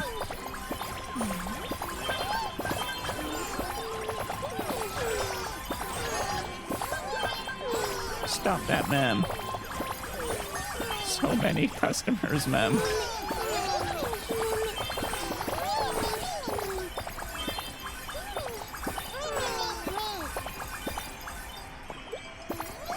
Oh, man. Oof. Well done, team. 30K brought in today.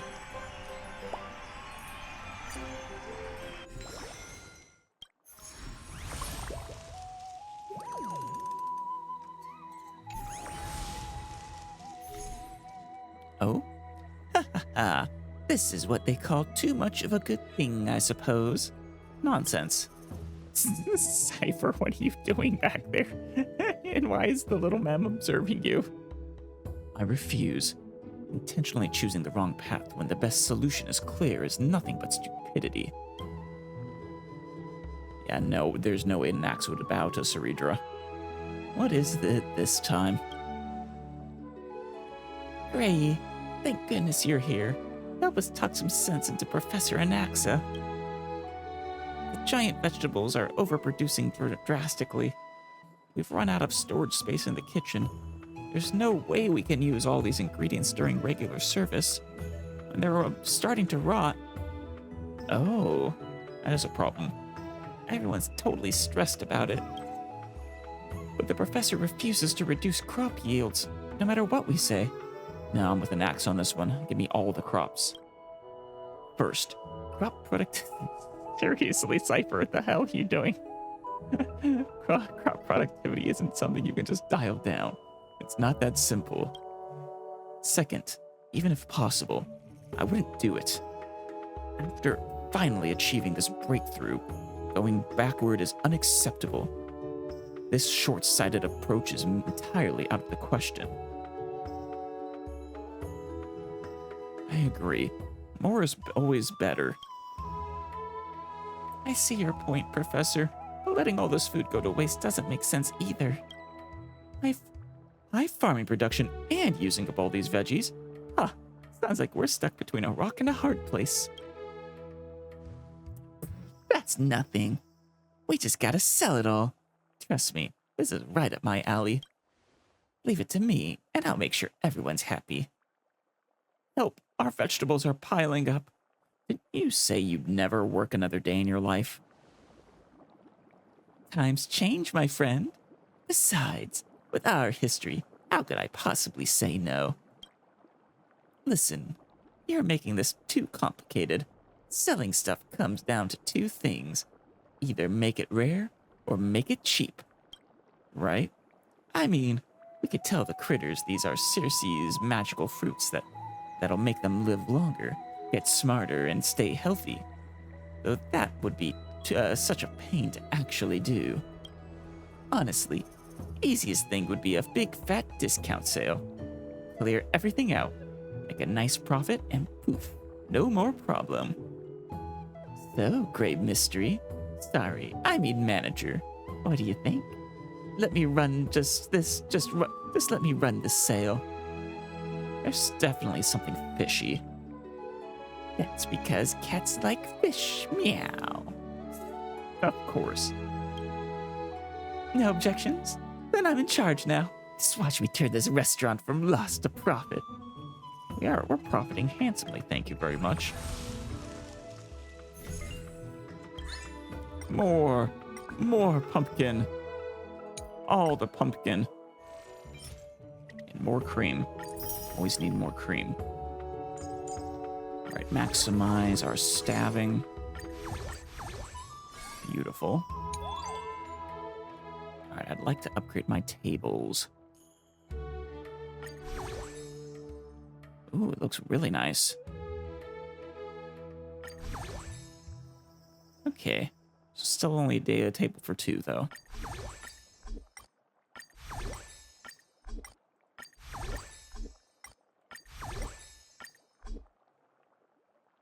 And... only 2 times still. Though soon enough, it'll probably last for the whole thing. Yeah.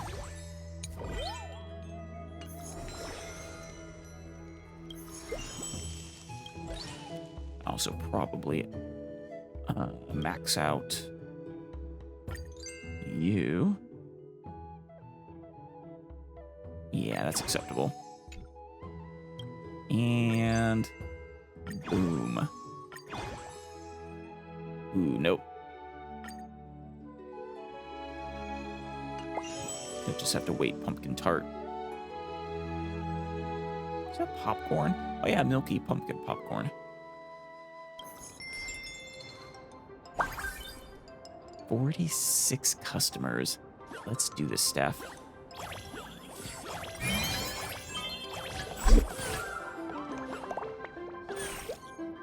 The crops are thriving.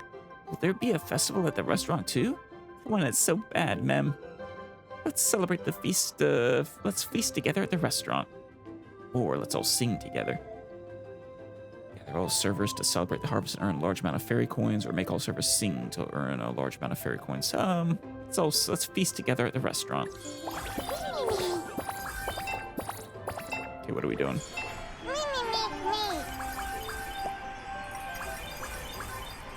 Okay.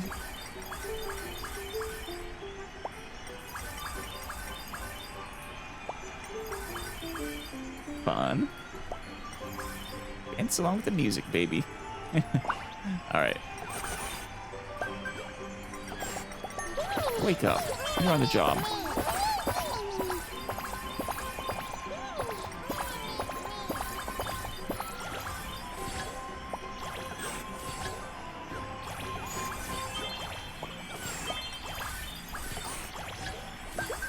Let's go faster still.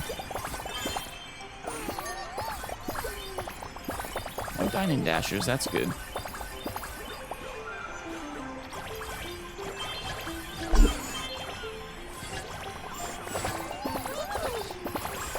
Oh, looking great. Man, it is insane how fast they move.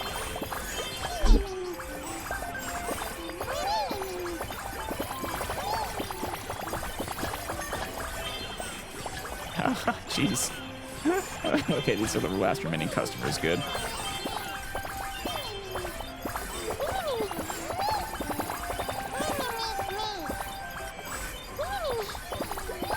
Lord.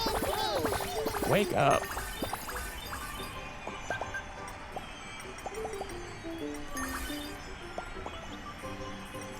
Beautiful. Did we make more? Just a bit. Growth is slowing down a tad, but that's fine. Urgent PR crisis. Customers complain about slow food delivery affecting taste quality. Wait, I don't think we even provide takeout options. I've actually heard something about this. Apparently there's a fairy wearing a hood nearby who accepts direct orders. We noticed that too. That fairy always orders tons of food and then gets them all to go. That explains everything. Bad kitty. Or a helpful kitty, perhaps. On the other hand, it shows that customers have an urgent need for delivery services. Who should be in charge of the food delivery? Cypher's the only real choice. Or, well, technically Treepy could do it.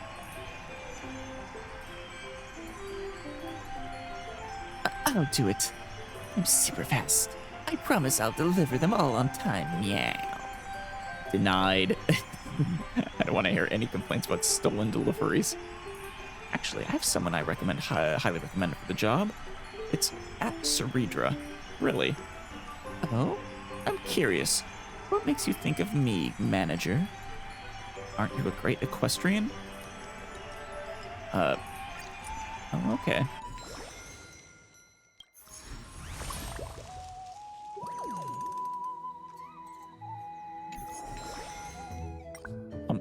Pumpkin. Who's got pumpkin?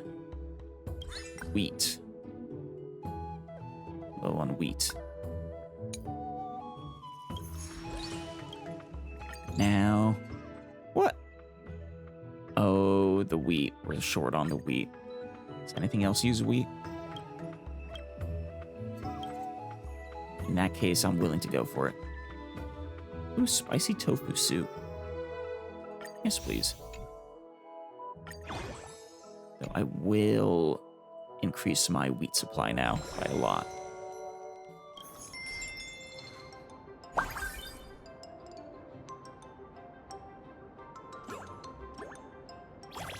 All right. Let's start the speed.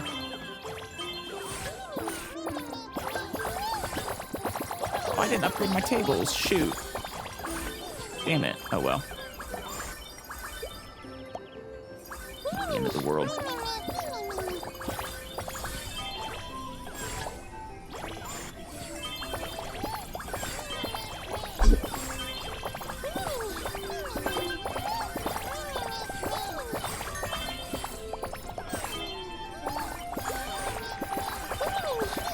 Combo's great.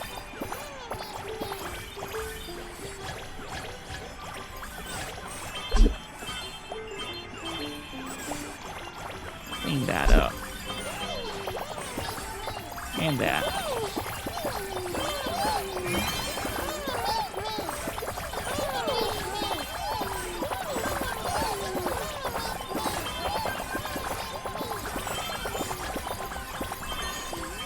Oof, they move so fast.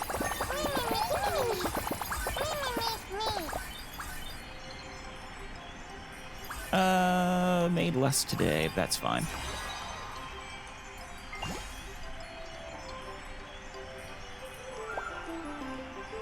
Oh, I'm at the max. We just heard a ghost story about the restaurant. There's a stranger wrapped in bandages right at the entrance who asks everyone the same thing. Did you enjoy my cooking? And what happens if you say no? Apparently, you'd smell a strange floral scent, and then you suddenly pass out. Asterisk. Ray, is it possible that this bandaged stranger might actually be? All publicity is good publicity. Advertise it. Business trends change overnight. We need to grab every opportunity for publicity. Why is the bandaged? Why is the bandaged stranger obsessed with cooking? What's really behind the restaurant's strange occurrences? Cooked up controversy or concealed facts. Our restaurant's mystery menu awaits. Only the brave will taste the truth.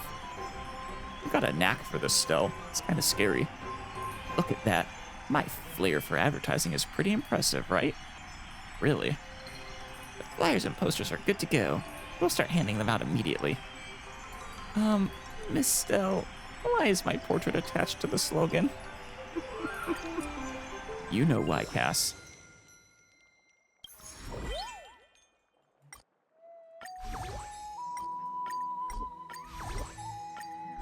There we go, and beverage station maxed out. The restaurant is at its peak. Everything else is just a bonus.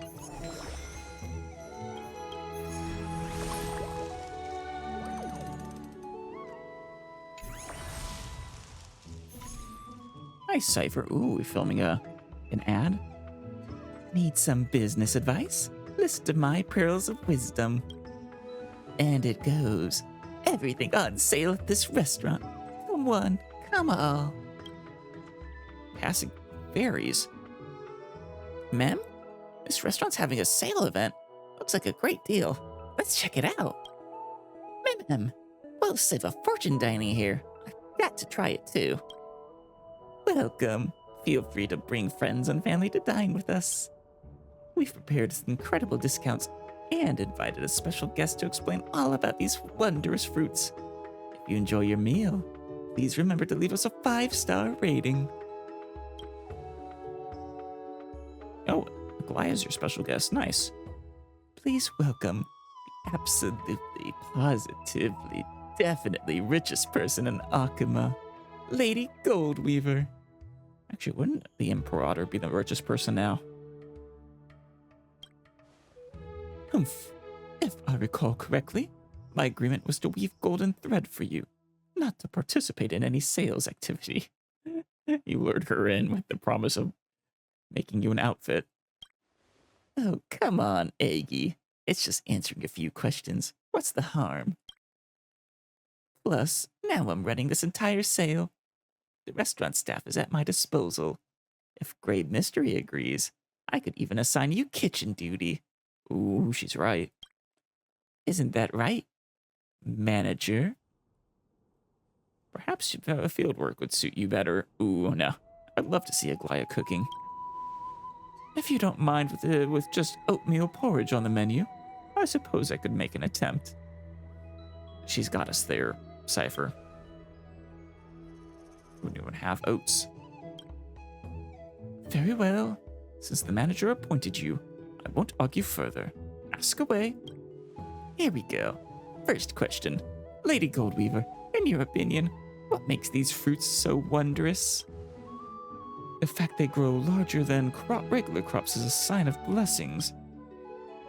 Not to mention their perfect symmetry and exquisite flavor. They are absolutely ideal as culinary ingredients. Good job, Aglaya. Even Lady Goldweaver endorses them. Everyone, hurry up and place your orders. I'll take 10 to go, please. If you'd like to make a purchase, please sign up here. Everyone form a line, please. Don't worry, we've got plenty in stock for everyone. And we get to take care of all the deliveries. They'll be at your doorstep in no time. Don't abuse your gate powers for that, Treepy. I don't want to see you die because of a restaurant. Thanks for shopping with us. Next question. We've received correspondence from customers worried that these enormous vegetables, possibly technologically modified, might be unsafe to eat. Lady Goldweaver, how would you address these concerns? Preposterous claims. While our agricultural expert admittedly has peculiar methodologies, his integrity is unimpeachable. I didn't ask for your endorsement. Thanks, Anaxa. Lady Goldweaver personally vouches for these wondrous fruits, 100% natural and pollution-free. So go ahead and buy as many as you want. Let's take another. Cypher, Alright, enough. Keep this up and you'll interfere with the restaurant's actual business. Fine, whatever. We've got plenty of customers now anyway. That's the end of our sale, everyone. We're now open for business. I don't actually have to discount, do I?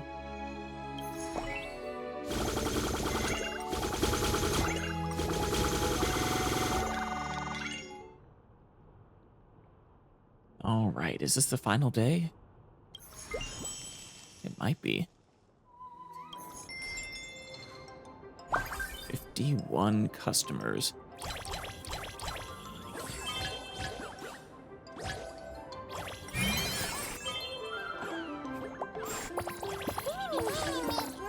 Endless veggies, endless drinks. It's like an eternal banquet, Mem. Look at the most sumptuous dishes. Yeah.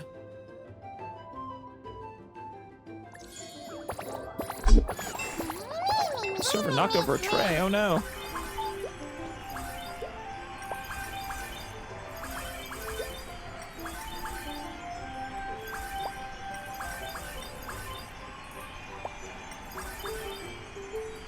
Hooray for sumptuous dishes.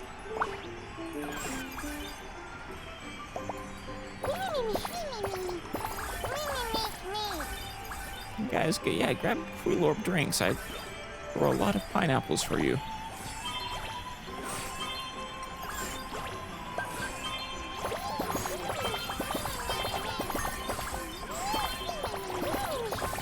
It's almost done. There we go.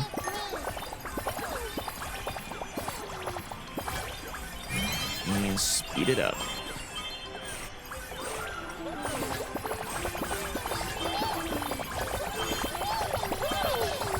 Look at them go.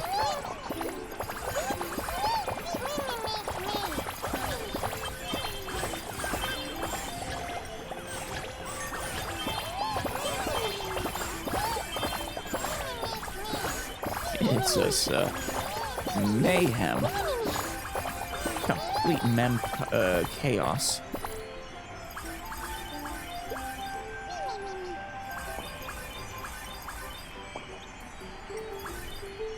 Ooh, we reached over 40,000.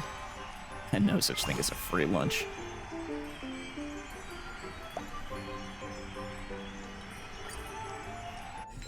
With that, we're ready for review. Get that 4-star rating. Mem, I just love these bargain events.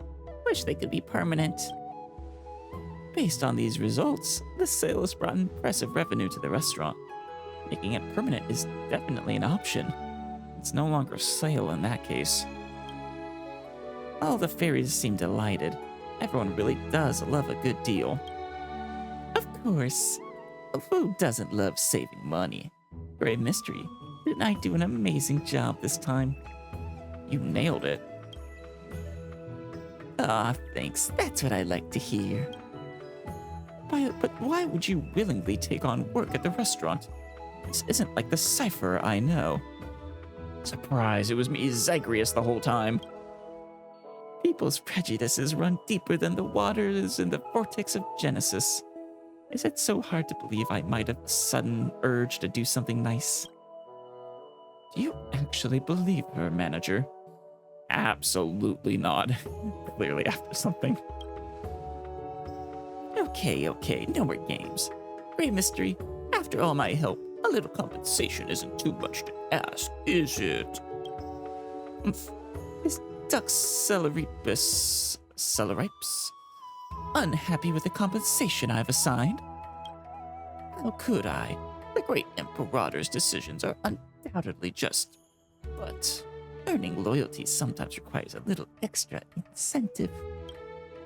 I'm not asking much, just 1 fairy coin. You wouldn't deny me such a modest amount, would you? Only if you stay on as restaurant staff. Fine. Sacrificing everything for a single coin. Sounds just like real life. Oof. Yeah, that hits hard. Well, that's the end of today's service. As scheduled, we should all proceed to the Mem-ale food review now. Hey, Cass. Oh, hey, Dolly Mem. My distinguished guests who helped with the restaurant, thank you for your hard work. Oh, the reviewer and the chief are here in person. Unfortunately, we've already closed.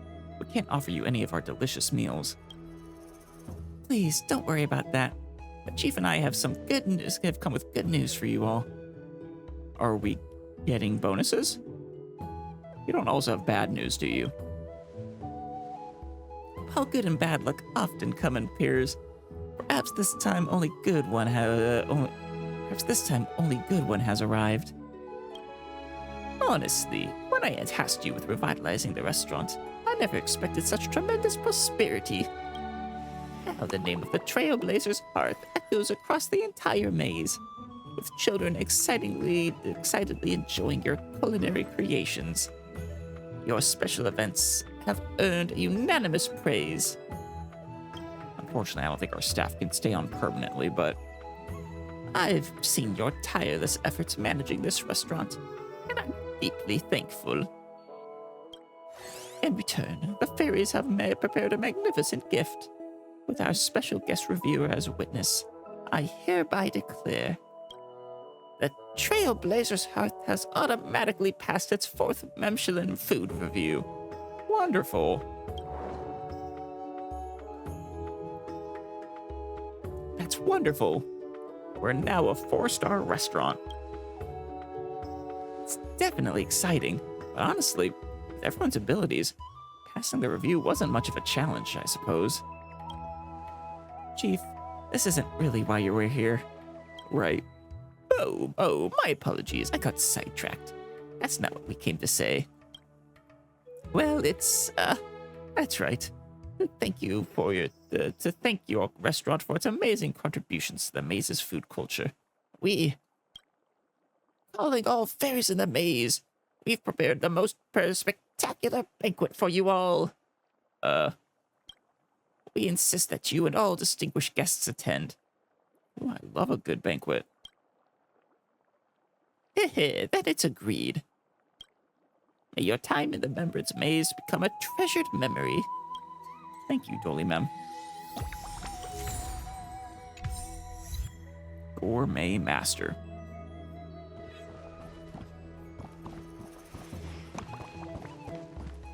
You ready, Cyrene? Oh, hey, the Trebios are down here. Treeby's thinking of ways to speed up food delivery. Trianne's super fast on her feet. Trianon can modify our little rocket. All 3 sound great. How's the server training going? Oh, smooth sailing, no worries, little gray. The fairies work at lightning speed, and they're super motivated to boot. The only problem is that they keep sneaking bites of the food. That's a problem. Trianon's warned them several times, but it hasn't really helped much. We know what to do. Next time, we'll ask the little Imperator to be the supervisor. She'll definitely help keep the little fairies in line. I'll see you guys soon. Go handle your business, little gray. We'll do our best.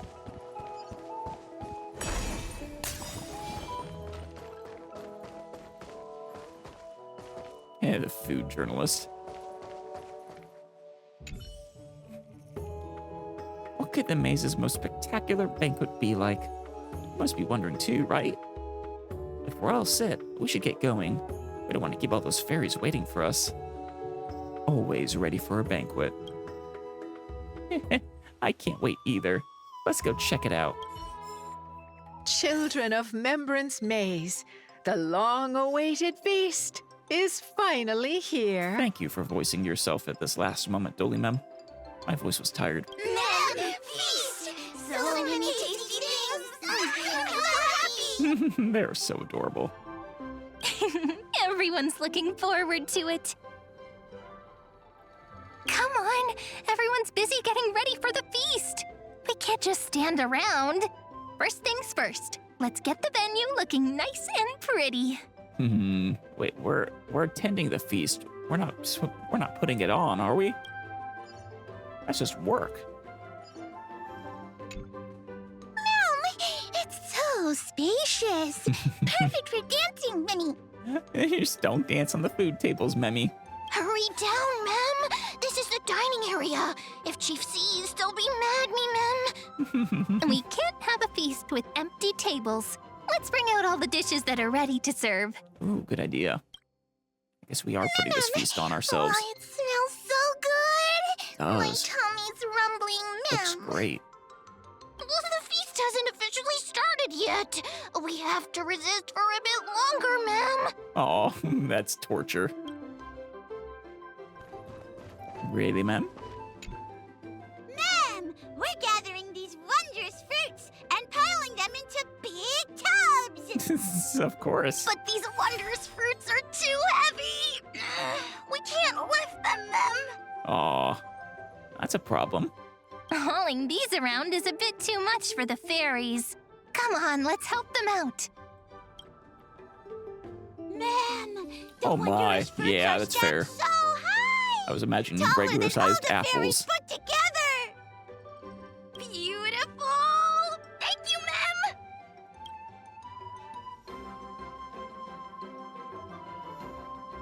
And a grand feast commences. Oh, look at that.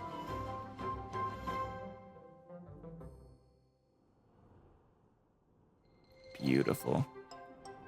Ta-da! The venue's all set up. Not bad, right? Looks pretty official. I'd say so. No one will mind if I just have a tiny bite, right? No. All right, go ahead. I'll cover for you. I was only joking. I just wanted to see your reaction. And sure enough, you never let me down. Of course not. We're partners. We're But pals. since you offered, I'd be rude not to accept, wouldn't I? Of course. The chief might sneak up on us at any moment. I'm counting on you to watch my back. I got you. Hurry. You're in the clear. This is so good. I've had these dishes plenty of times before, but somehow they taste even better at a feast. Come on, have a taste. Oh, it's getting dangerous. Mem, Rini, Chief is looking for you. Oh, thank you, Rayleigh, Mem. Be right there. I wonder what the village chief needs me for. What a pity. Things were just getting good. Oh well, since the feast hasn't started yet, might as well take the chance to chat with everyone. After working so hard, I bet they've got lots of things to say. Yeah. Are they full of smiles and fond memories? I hope so. Or left with concerns and unfulfilled wishes? As the manager, it's your responsibility to understand your employees. I understand them somewhat. So before the feast comes to an end, make sure you don't leave with any regrets. Thank you, Cyrene. Speak with each of your companions before the feast. Oh, yeah. Hey, you three. If the fairy's home hidden in the thick woods is a deep ocean, then this feast is the glimmering light upon its surface. She just can't help herself with the ocean metaphors. It scatters the darkness that has lingered for so long, and brings hope to the fish lying hidden beneath heavy layers of silt. She is quite poetic and, well, you know, with all the ocean metaphors, though. Hold on, why are you suddenly composing poetry? It's nothing but the echo of a passing wave, little gray fry. Gray fry? No need to think too much about it. I'm no fry, thank you very much. Oh? It's unusual to see such poetic spirit from the Dux Gladiorum. Seems this unplanned venture left quite the impression on you, didn't it? Perhaps she got to eat a lot of food. You jest, Imperator? But as a subordinate, it's my place to respond truthfully to the manager's question. Ooh, yeah. She's very dutiful. As the ocean demigod who presides over feasts, Dux Gladiorum, opening with such weighty words does seem a touch too serious. The way I see it, this grand feast is more like a tangled ball of yarn. Oh. Each of us grasping a golden thread, and all of them converging and intertwining here. Yeah, much like her sea metaphors, you love your seamstress stuff. Not as much as she does the sea, but they're still pretty frequent. But if we keep clinging to the past, we'll miss the chance to savor this magnificent feast. I gave my answer the moment we first met. The title of Imperator is as much an honor as it is a chain. If a ruler sits among her people, her subjects will never truly relax. Right. So, to leave the throne for a time and talk, laugh, and share warmth with everyone without formality, that alone has made this journey worthwhile. Oh, that's actually really sweet. Yeah, the burden of leadership, it does exist. It's true. It has been a long time since I've seen the Imperator smile so genuinely.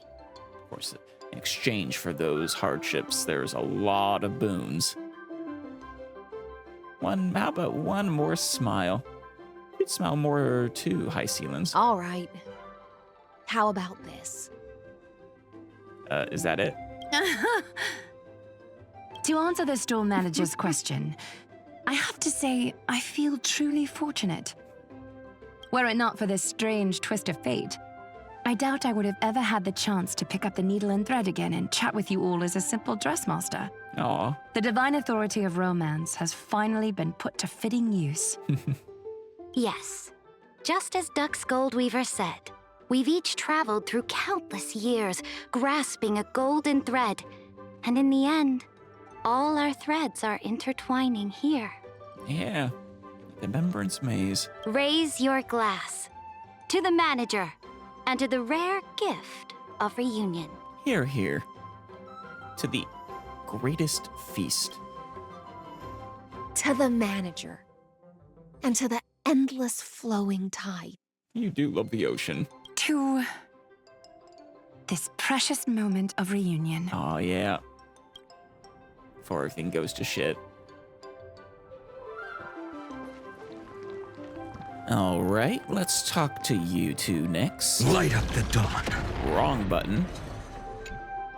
What's this, an essay? How I spent my summer vacation? Come on, Grey Mystery. Do things really need to be so formal between us? No, not at all. Sure. The restaurant's running smoothly, and it's fun. Yeah. But it's not like I'm filling my pockets with gold. Yeah. On top of that, I'm getting bossed around by those little critters so much that the fur on my tail is practically all fallen out. It's true. Most restaurants are extremely thin margins. If I had to sum it up in one line, I'd say, whole lot of work for nothing. Well, if you love the game, though, you know, that's worth something. Even so, Lady Cypher, you didn't turn down the manager's invitation, did you? No. Wants that food. What if we promised you free meals during your shifts? I wasn't thinking straight. The moment I heard there was going to be a restaurant, I rushed over all excited, thinking I'd make a fortune. Oh. Who knew? I do love Cypher. I thought you were going to say you really wanted to eat there, but no. People don't get into the restaurant business to make a fortune, Cypher, I'm sorry to say. People get into it because they like making food. Weren't you the one who posed as a fairy food critic, Cypher? I have to admit, even I was fooled by your little scheme that day. I was too. I ended up tasting so moment. many dishes. Oh, that's right. Okay, I was just bored out of my mind with nothing else to do. I mean, and you wanted to eat. This fairy village is cut off from You the did warn us. outside, and those tiny creatures can't cough up anything worth much. Even the god of trickery would show up and complain that their skills are wasted here. Well, actually, I can't well, no, I can't imagine Zagreus complaining. Didn't you get your wish to boss Aglaya around, though? Yes. Yes, that was hands down the most fun. Well, there you go. You were paid in entertainment. Isn't that truly priceless? I never thought the day would come when the lofty Lady Goldweaver would take orders from me. It was just too enjoyable. Yeah, it is hard to imagine, at least with the Aglaya that we know. New Aglaya? Nah, I don't know. We'll see. Thankfully, Lady Aglaya treated it as good fun. If we were in Akama, we'd be clutching the golden threads for dear life. Oh, yeah. Well, all fun moments. Looking back, I guess I really did have my share of interesting moments. We all did. Seems to me like Lady Cypher had plenty of fun. She did. And what about you, Princess Homebody? Aside from being part of the restaurant team, did you have fun? I hope so. I live to see Castris happy. Also, And it's kind of funny calling her Princess Homebody since I feel like she spent most of her life wandering around the world, not having a home. Just saying. For me, having the chance to savor Lord Mighty's specialties and exchanging thoughts on crop cultivation with Professor Anaxa, as well as personally awarding Miss a medal. Oh, thank you, Cass. All these small moments are treasures to be remembered. It was a lot of fun. There's just one thing that I still can't figure out, Lady Cypher. You know fairy coins hold no value outside the fairy world, so why did you insist on taking one? You know, I could see that going one of two ways. Either, oh god, she didn't consider it, or, you know, she's just in it for the love of the game. Taking other people's wealth, regardless of whether she can use it herself. Really wanna know? It's actually not that complicated. Life here is just, too peaceful. No duties, no worries. Right. It feels so strange. It's, almost like a dream. But dreams always come to an end. And if I leave without a special memento, then how will I know if I'm still dreaming or not? Ooh. I like that. Don't worry, Lady Cypher. We've new dreams together. Oh, that is so sweet. You two are great. Hey, fairies. Ooh, yeah, we'll do you next. Light up the dark. Again. Why am I doing E instead of F? No! We are the seniors here. At a time like this, we should be asking the questions. You guys are. You three are far older than anybody else here except Cass.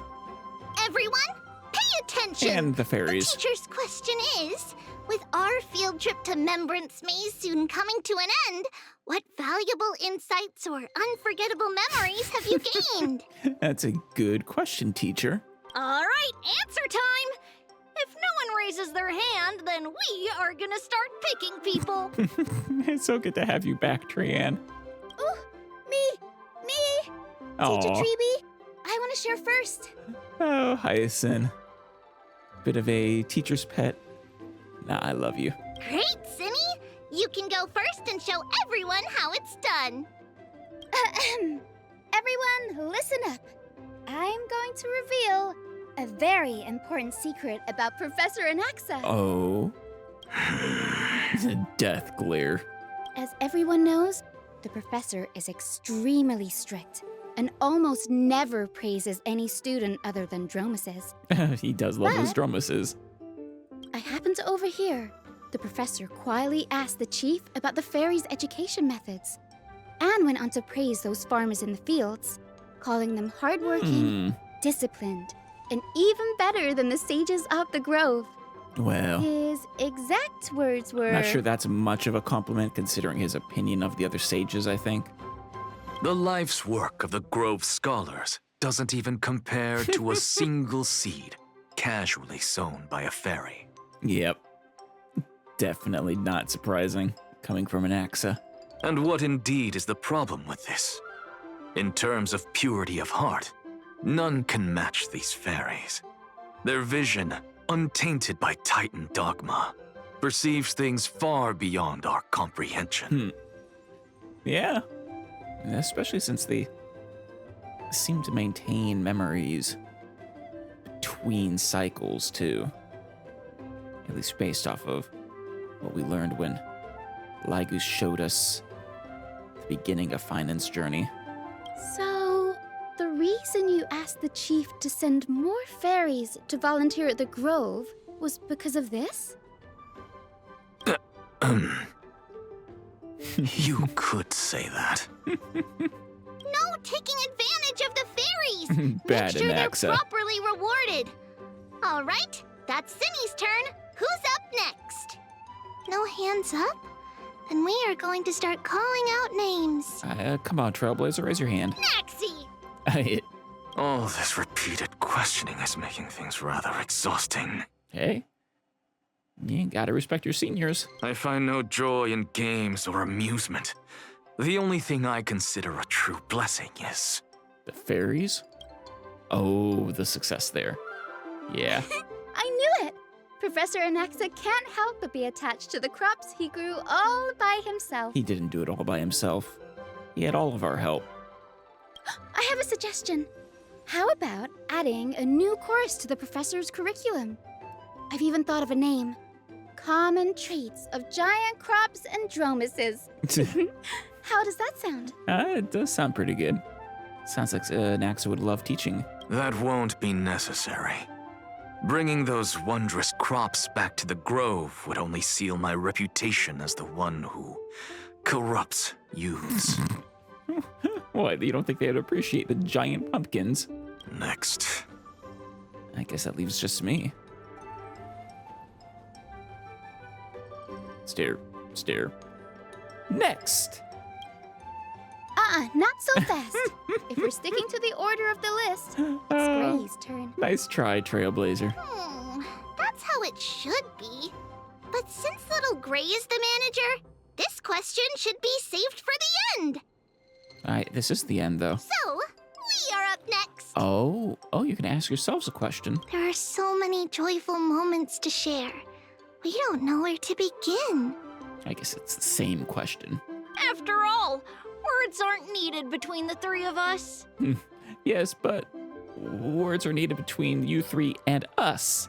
But no excuses. What makes us the happiest is simple. The three of us living carefree with everyone else. I love it. And I desperately... I mean, we've had everyone die on us once. I'm hopeful that you three, all three of you, will survive this time around. Also playing with the little fairies.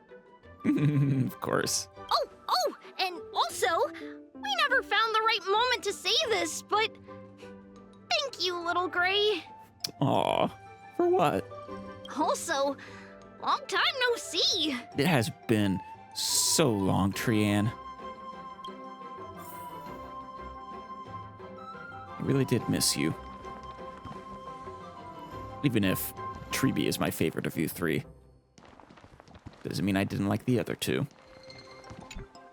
Hey, no, Something Light Up worth the Dawn. remembering. I succeeded. Nothing really left a deep impression. If I had to pick, then the straightforward style of pulling up vegetables and cooking them right away brings back memories of my days wandering in exile.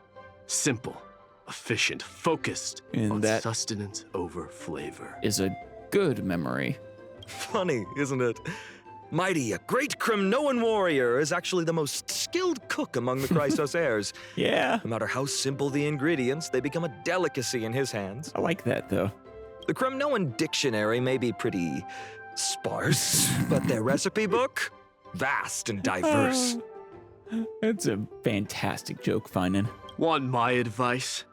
Forget that fancy salad. Yeah. The mark of a great chef is making the most of what's at hand. They don't nitpick ingredients. That's true. Excellent chef could probably make a lot of different ingredient combinations work. Now, don't get me wrong, Finan, I do love a good salad, but you were a tad obsessed. Perhaps my cooking skills aren't on your level, but there's nothing wrong with making a salad. I stand by the ingredients I select and follow through with them. That's also what it means to be a proper chef. Yeah. At least you're practical. I can respect that. Back to the main point. The chief has been saying for ages how much they hope the fairies can enjoy a hearty, delicious feast. And they have. That's why seeing everyone's efforts to turn this dream into reality through our restaurant makes me so happy. As for regrets, well, one would be that I couldn't best Mighty in the kitchen. The other is I didn't get the chance to learn more specialty dishes before the restaurant's run came to an end. I think I'll taught you Time everything. really does fly when you're having fun. Maybe. During those years in exile, I often thought that. If only time could pass more slowly, they wouldn't have to leave me in such horrible ways. They? Still, reminiscing about the past doesn't change anything. The kindness you showed in taking care of my people has been repaid. Aw. And here's a piece of advice for you, Finen of Ides Elysiae. Man, it's so weird not hearing him call him Deliverer. Speak your mind, my Demos. But that's There's no me need now. for restraint in this place.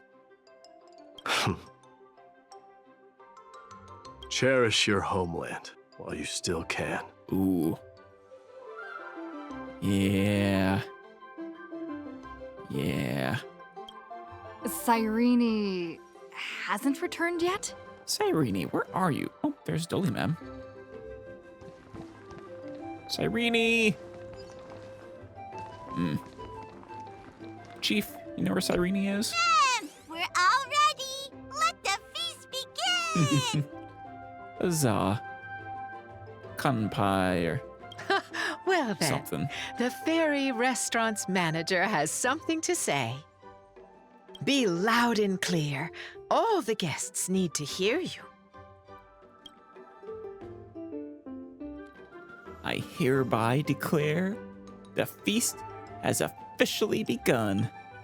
The feast has started. Everyone, dig in. Hear, hear. Dig in. Meow, meow. They really are all so cute. And do really look like Pokemon. Grandest feast officially begins. And the fairies feast to their heart's content. There's the, I forget.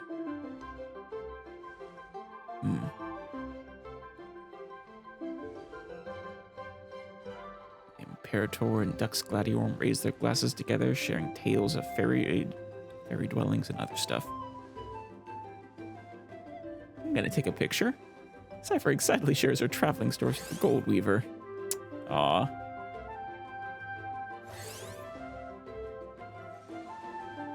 The sage's voice rings out as he lectures on agricultural knowledge. That's going by way too quickly. Surprised they don't let me click past it. Is that the end? Should I? Oh, there we go. Cyrene. What's wrong? It's the best There part you of the are. feast. And yet here you are, standing alone in a quiet corner. Good to see you. Where have you been? Could it be the thought of these joyful moments coming to an end has made you a little wistful? I mean, I'll move on, but it was nice. Perhaps you and I are thinking the same thing. That's right. It's why fate brought us together here. From here, you can take in the entire feast at once. Maybe it's not that you don't want to be part of it, but that you're afraid the good times will vanish before you know it, ending all too soon. I feel like that's a statement about life. When you stand quietly at a distance like this and just watch, time seems to slow. Sometimes it feels like it stops altogether.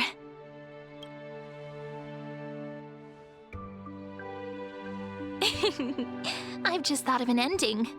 Wooden tubs stacked high with fresh vegetables, laughter all around. Everyone held hands in a big circle singing and dancing, like this moment would never end. Actually, yeah, wasn't this all just a story that Cyrene was telling us?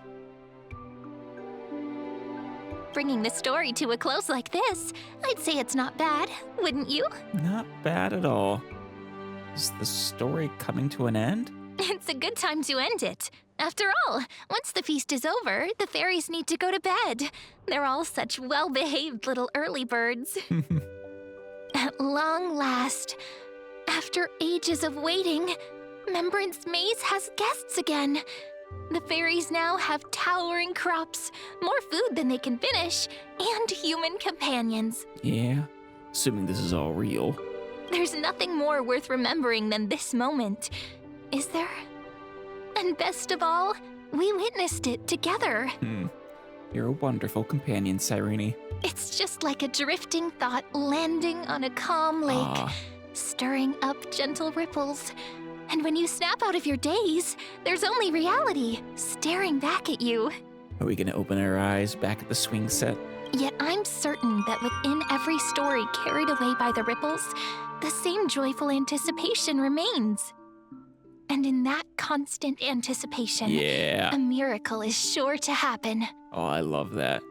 Just like how after all that waiting, you finally arrived. Yeah, you waited a long, long time. Though at least for you, I think you didn't experience most of that time. Oh, well. No, I don't think you did. Not in the same way Finan did, at least. That was fun. I liked that. Oh, I guess we have a tiny bit left. Dozed off while listening to the story. Seeing how dazed you are, am I right to presume you had a sweet dream too? I think so. I saw so many familiar faces. The times spent with companions are indeed truly delightful, so keep those memories close to your heart. And I had some delicious food in my dream. Did you now? The wooden basins here were filled with vegetables. Delicious dishes covered every inch of the table. I can almost still smell that mouth-watering aroma. I had a blast with the fairies. I knew you'd be popular with the little fairies. We've been looking forward to making new friends and having fun together. So, was this all just a story? That's the beauty of stories. They hold endless possibilities, always surprising yet utterly captivating. I agree. I adore stories and storytelling. Alright then, since this story takes place in the Remembrance Maze, why not go check it out if you're still interested? Who knows? Something unexpected might happen. Oh, maybe. So the story becomes reality? Hey, Mem. Heh, the manager's finally back. The fairies would have starved if we kept the restaurant closed any longer. Manager, I've been waiting for you here for quite a while. Restaurant work isn't something to slack off on. You've got to take every business day seriously, Mem. The restaurant, it actually exists? What are you saying, manager? No matter how fun the outside world is, don't forget that we fairies are still here waiting for you to come back, Mem. I like that. That's difference between reality and fiction in this world it's a thin line, which kind of makes sense considering this world is all just a simulation anyways. We'll wait for you to come back and make us lots of yummy food, Mem. There we go. That is the end of that.